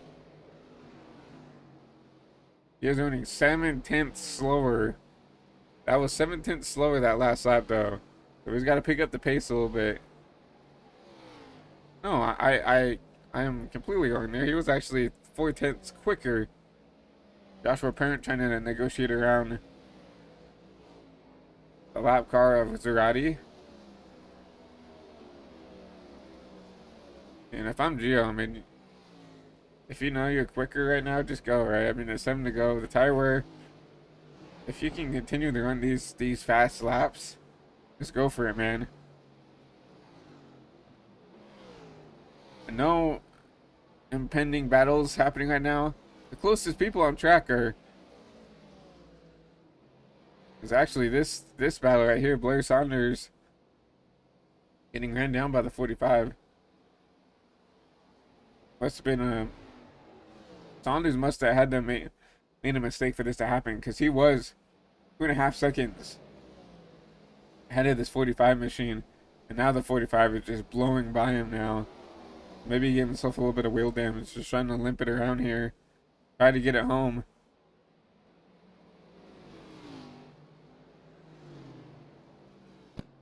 Look at that. Your race leader right behind the 45 machine isn't holding any hostages here. He's gonna pass as many cars as he can here as we go. 5 to go, presented by Team Foster.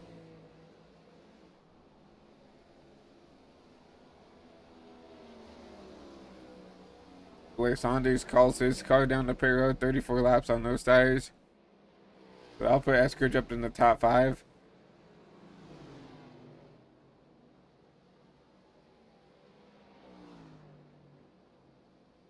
Handley up there. And Dorian Davis makes the pass on the 55 of Gabriel Gully. He's a lap car. 2 laps down to be exact. And can Dorian, a little bit of contact with the 13 machine for this P6 position. And Dorian has 1 lap older tires. So TJ's gonna let him have it. Ryan will move his way up into P6. I'll put TJ down to P7.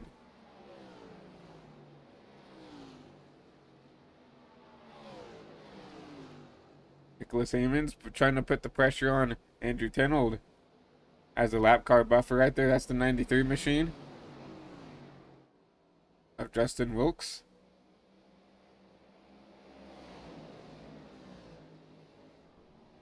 See if this 09 can make up a spot here at the end. Put himself up into the PA position.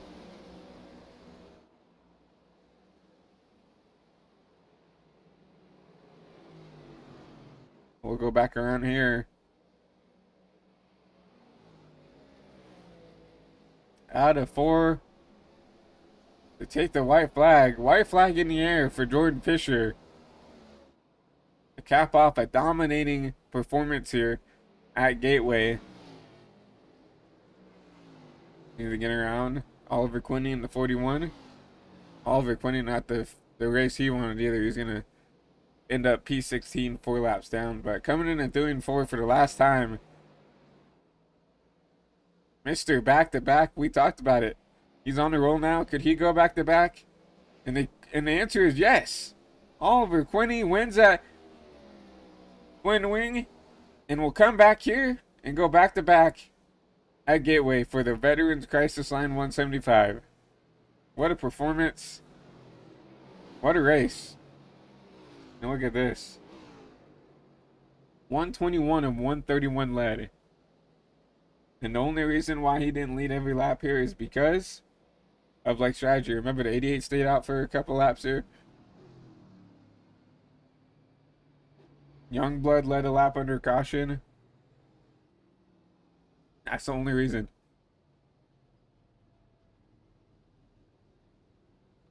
But we'll see the 39 come back around the front stretch.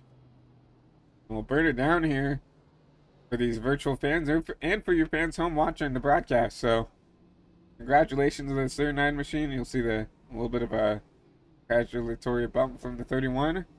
We'll see this 39 burn it down here on the start finish line.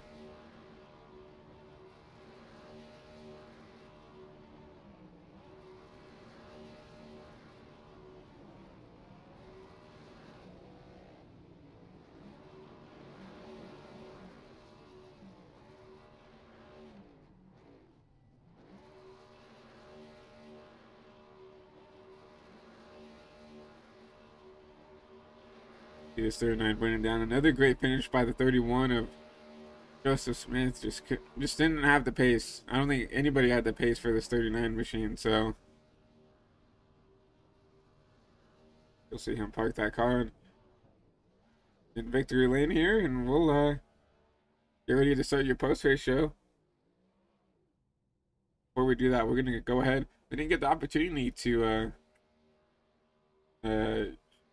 have a commercial break here, so we'll be right back after some words from our partners over at iRacing.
Racing isn't easy. but experiencing it is. iRacing puts you in the driver's seat with the industry's leading sim racing game. Drive on laser scan replicas of the greatest racing circuits from around the world. Go head-to-head against other drivers chosen by skill-based matchmaking to ensure competitive racing at every level. Compete across all your favorite series. In officially licensed cars, engineered to deliver the most accurate driving experience possible.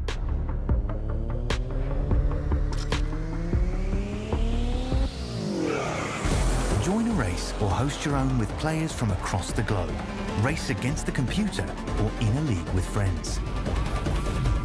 Feel the thrill behind the wheel.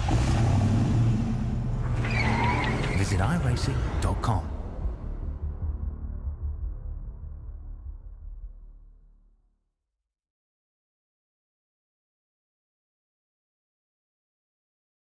The Prestige Cup Series is brought to you by Backmarker. Make sure to use code PRS10 at checkout for any purchases here at backmarker.com.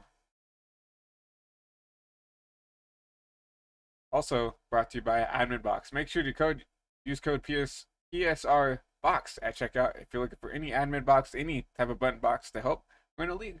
Whether you're race control, whether you're an admin, whether you're a broadcaster, make sure to use code PRS box at checkout. Lastly, brought to you by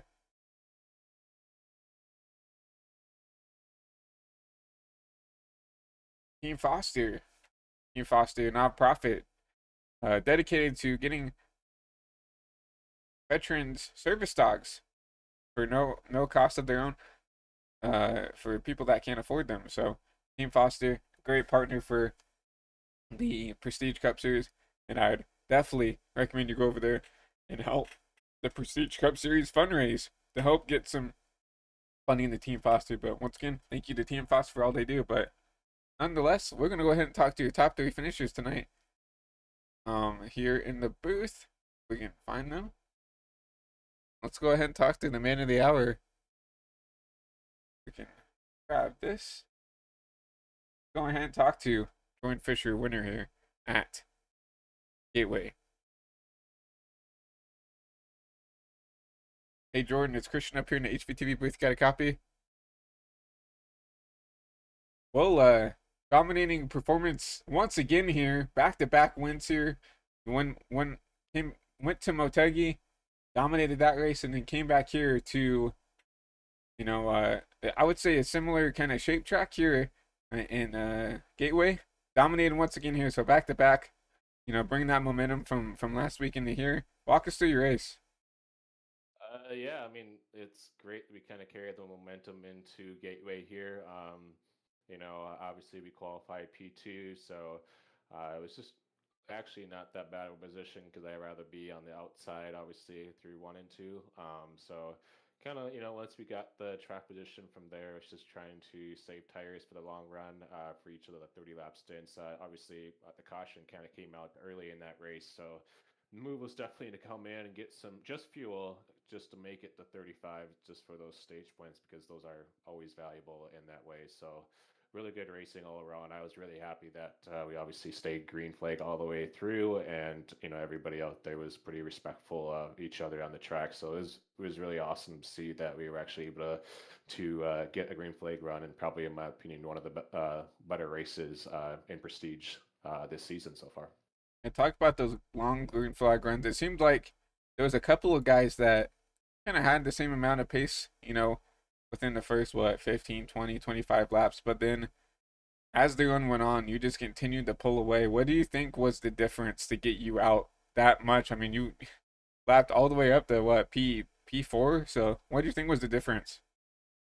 I mean, I've learned because obviously this is my first time running Gateway, but just from getting some of the coaching from Matt Booth at Team Conti Sim Performance, he was just telling me to always take it really, really easy into the corner and then be aggressive on the exits. And I think that was the difference in terms of saving tires, where I would take it super easy. And I know a few times off the restarts, I felt like maybe I was a little bit too slow into the first corner of the track, but obviously I'm just trying to think long term with the tires to have that pace at the end or final 15 laps, especially. So it's just a matter of how you enter in the corner, and then trail braking. You really had to stay on the brakes through the bumps of this track. It's definitely one of the bumpier tracks on the schedule, I would imagine. So.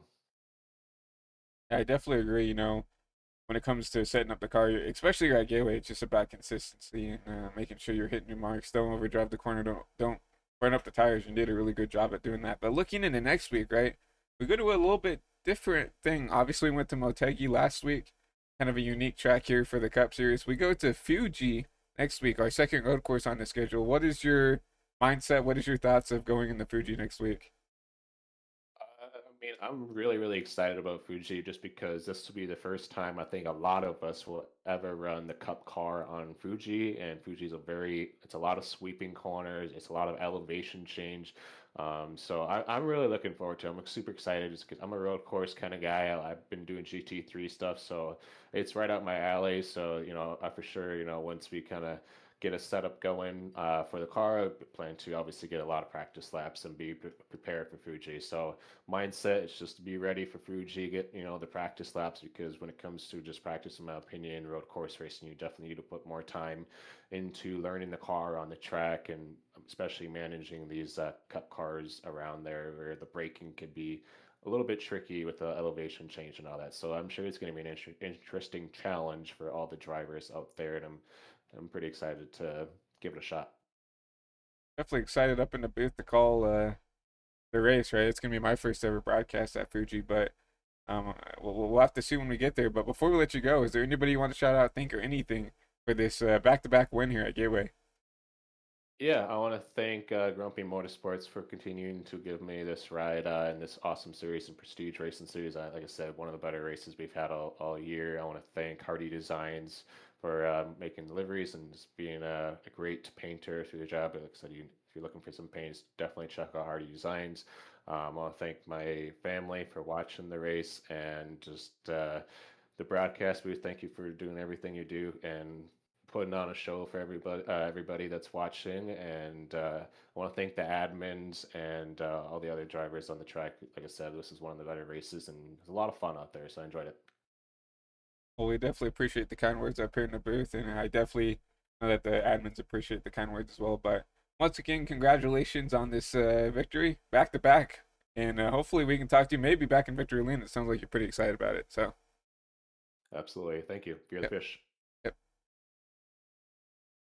That was your winner, and Jordan Fisher. You see right there, 121 of 131. I mean, you can't really do anything wrong better than that, right? Obviously, leading every lap would be unbelievable. But go through and talk to your P2 finisher, Joseph Smith, in that number 31 machine. Hey, Joseph, it's Christian up here in the HVTV booth. You got a copy? Yep. Well, another strong performance for you. It seems like every time you come out here, you're a top two, top three car. But unfortunately, Yeah. it's going to be, runner up once again to that number 39 machine. It seems like, especially at these types of tracks, that 39 is kind of untouchable here. But walk us through your race and walk us through, maybe something you could have done different, maybe to get to Jordan there at the end. Um. Well, 2 days ago, I didn't even own this track, so I came into this race. Um.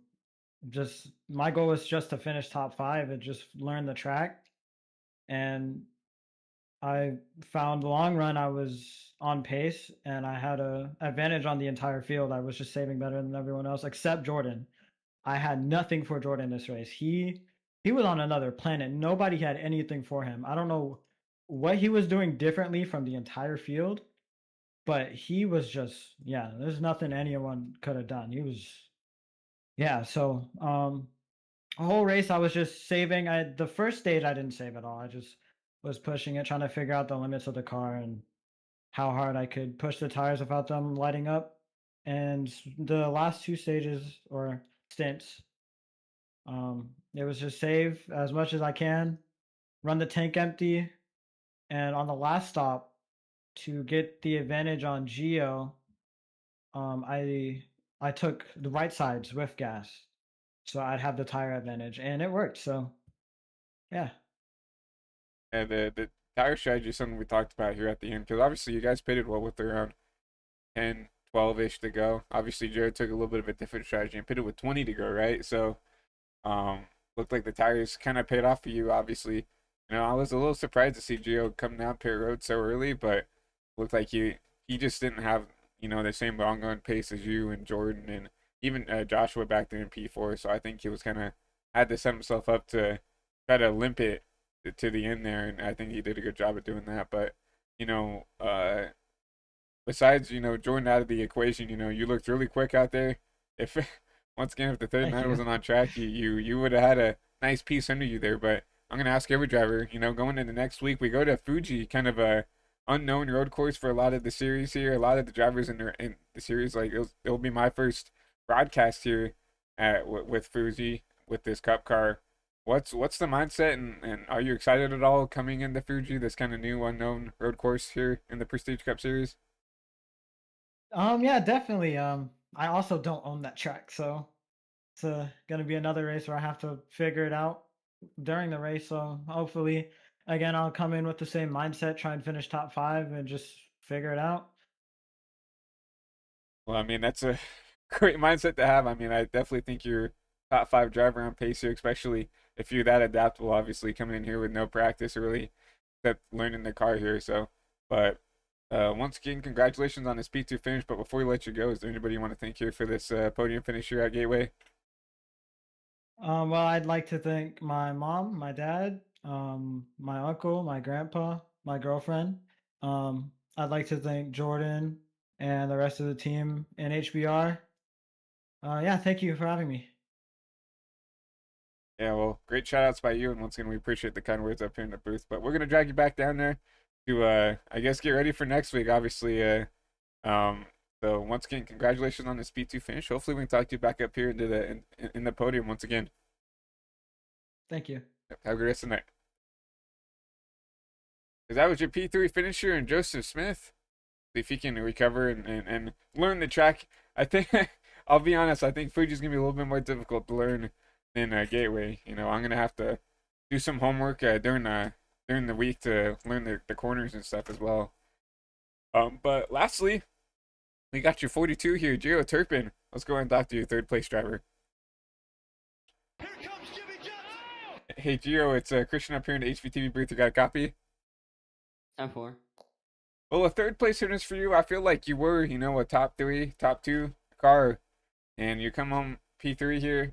And so just walk us through your race. Walk us through what got you up here into this podium position. Yeah, we had a pretty decent qualifying effort. Started there in the top five. Started I think P5. That was a pretty good effort. Higher than my expectations because I come into this track. It's like pretty sure like my first cup start at this track. I mean a couple other starts in other series, but it's a track that I'm vaguely familiar with, but I know it's really rough on the tires. So we just played the strategy safe, pitted at the middle of the first stage, went to the end, got P3 in the stage, and then once the rest of the race went on, we just tried to play it aggressive, but not too aggressive, but the tires were a lot more than I'd like them to. So on the final stop, we took two. I felt like two would be the good call because the left sides weren't wearing like at all. So we were able to hold on to the top three position. Battled the 31 there for second, but the tire offset was more to his advantage. But really happy to bring it home in the P3 for this Family Dollar 42 team. Yeah, looking at the points, you missed a couple races, which is fine. But coming home with a P3 finish definitely helps you keep yourself in the fight here. Coming in seventh in points, which is still really good despite missing looks like two races. So, coming home with a P3 is a really good way to keep rebounding here. But I asked everybody else in front of you. Next week we go to Fuji, kind of once again an unknown road course, something that a lot of these drivers coming into next week are going to be new to. What's your mindset? What's your plan going into next week? Keep all four wheels on the ground. I think that's the goal there. A lot of road courses. I mean, you look back to the Charlotte Roval earlier in the season. The Charlotte Roval was my personal best road course, and we got a top 5 finish there. So I feel like as long as we keep all 4 on the ground, keep the car in one piece, and just avoid the chaos, I think we'll be able to pull off a good result there. Yeah, I definitely agree with that strategy. You know, a lot of these guys, especially with a new track like that, it's just, it's a little bit harder to adapt to a new road course, and I can definitely see, some calamity coming in the next week. So definitely agree. Just trying to keep it home, try to get it to the finish is a good strategy plan for this 42 team. But before we let you go, is there anybody you'd like to thank here for this podium spot here at Gateway? Yeah, I'd like to thank the whole Legacy team, the 42 team, uh, working on this car, all the sponsors on the car, Family Dollar, Dollar Tree, Advent Health, Pi Barker, Carvana, everyone on Legacy Sim Club, and hopefully we got more good finishes to come. Hopefully, well, we wish you the best of luck going to next week in the Fuji, and hopefully we can talk to you next week. Hopefully up here in a podium position once again. Thank you. Have a great night. You too. That was the 42 machine of Geo Turpin coming home with your third place finisher, and that will be the end of your race interviews for tonight. Obviously, we see those stats up on the board here. We'll get ready to go through your race rundown presented by HVTV as we go through your unofficial race results here from Gateway for the Veterans Crisis Line 175. Jordan Fisher PT wins here at Gateway, another dominating win for that 39 machine. Going to really extend that points gap here in the point standings. Joseph Smith, P2. Geo Turpin, we just talked to him, going around out your top 3. Joshua Parent, really good run for him. And P4. P5, Alex Eskridge, sneaky top 5. That's exactly what that 45 team needs to potentially turn the season around. And Dorian Davis battles back to a P6 after, having some mistimed strategy calls. TJ Handley, a good finish for him at P7. Andrew Tenold comes home with the top 10 in that P8 position. Nicholas Hammonds, I think that might be his best finish of the season in P9. And Christian Zarate will rebound to a top 10. Remember, got caught out, got wrecked, ran out of fuel, and had to limp it back to the pit road, and still comes out with a P10. Good finish for that 53 machine. Brian White back there in 84 is going to be P11. Blair Saunders battles back to a P12 after a lot of damage on that machine. Good recovery for him. Gabriel Ngoli, good solid finish, P13 for him. Justin Wilkes, P14, good solid finish for him. He's been having a lot of bad luck when he gets caught up in a wreck. So he got caught up in a wreck this race and will rebound to a P14. Zach Case in P15. Oliver Quinney, bad luck for that 41, as well as the one machine of Wyatt Youngblood in that P17 position. Benjamin Bushnell, really had a lot of hope for him. Qualified on the pole, just didn't have the race that we all expected him to have. He's going to finish back here in P18. Jeffrey Herrick is going to be P19 in that 49 machine. And Joseph Finwright, got caught up in that wreck early, and going to finish up P20. Around out your field here, James Jones in the 54, going to be P25, P21. P22 is going to be Dalton Bernius and Brandon Kiger. We'll round out your field here. P24, you see JJ Moore, your race control down there, and not race. So, but beside that, we'll go through and give you race shoutouts and everything else. Once again, thank you so much to Backmarker for being a key partner here for the Prestige Cup Series. Make sure to use PRS 10 at checkout when you go shop at Backmarker. Also, make sure to check out Admin Box. Make sure to use code PRSBOX at checkout for any of your Admin Box needs, whether it's for race control, commentary, whether you just need a button box for your rig. And obviously, you don't need a sim rig to buy one of those button boxes. You can just slap it on your desk if you just have a wheel on your desk. Make sure to go to Admin Box. Use code PRSBOX for a discount out on checkout.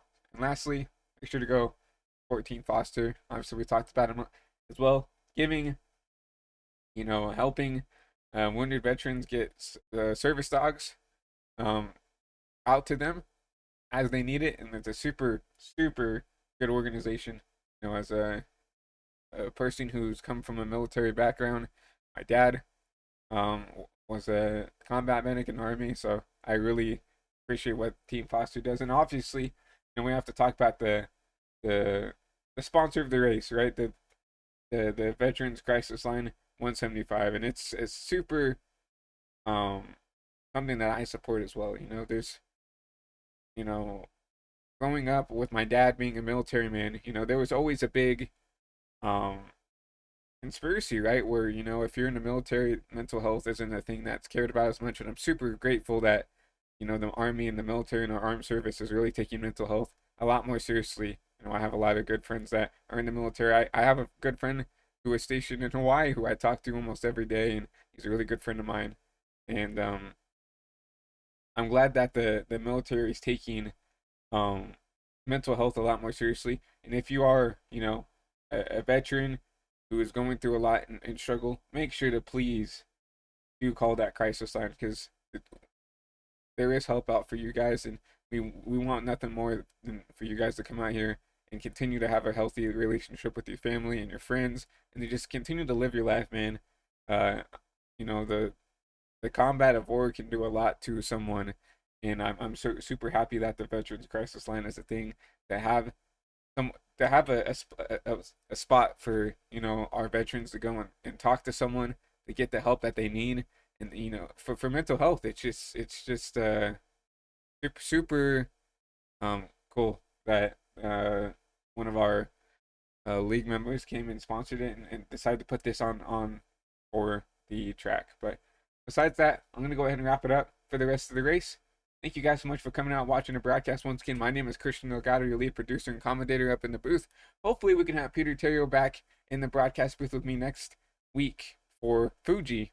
Obviously Peter was moving into college, could not make it for the last 2 races, which is obviously very reasonable. So I hope everybody has a great rest of the night, and we will see you guys soon for Fuji next week. We'll be back on tomorrow for the AWC Pro Series. It's going to be at Eldora. We're going to have a really good time there. Xfinity cars at Eldora will be a really good time. We're going to have a lot of fun there with the duels and the heat races and stuff like that. So be sure to tune in to the broadcast tomorrow for the AWC Pro Series. And then next week, we'll be right back here for the Prestige Cup Series here at Fuji. So once again, I hope everybody has a great rest of the night. If you don't mind hitting a like on the broadcast, sharing it with friends and family, I'd really appreciate it. But besides that, guys, I hope everybody has a great rest of the night. We will see you guys soon.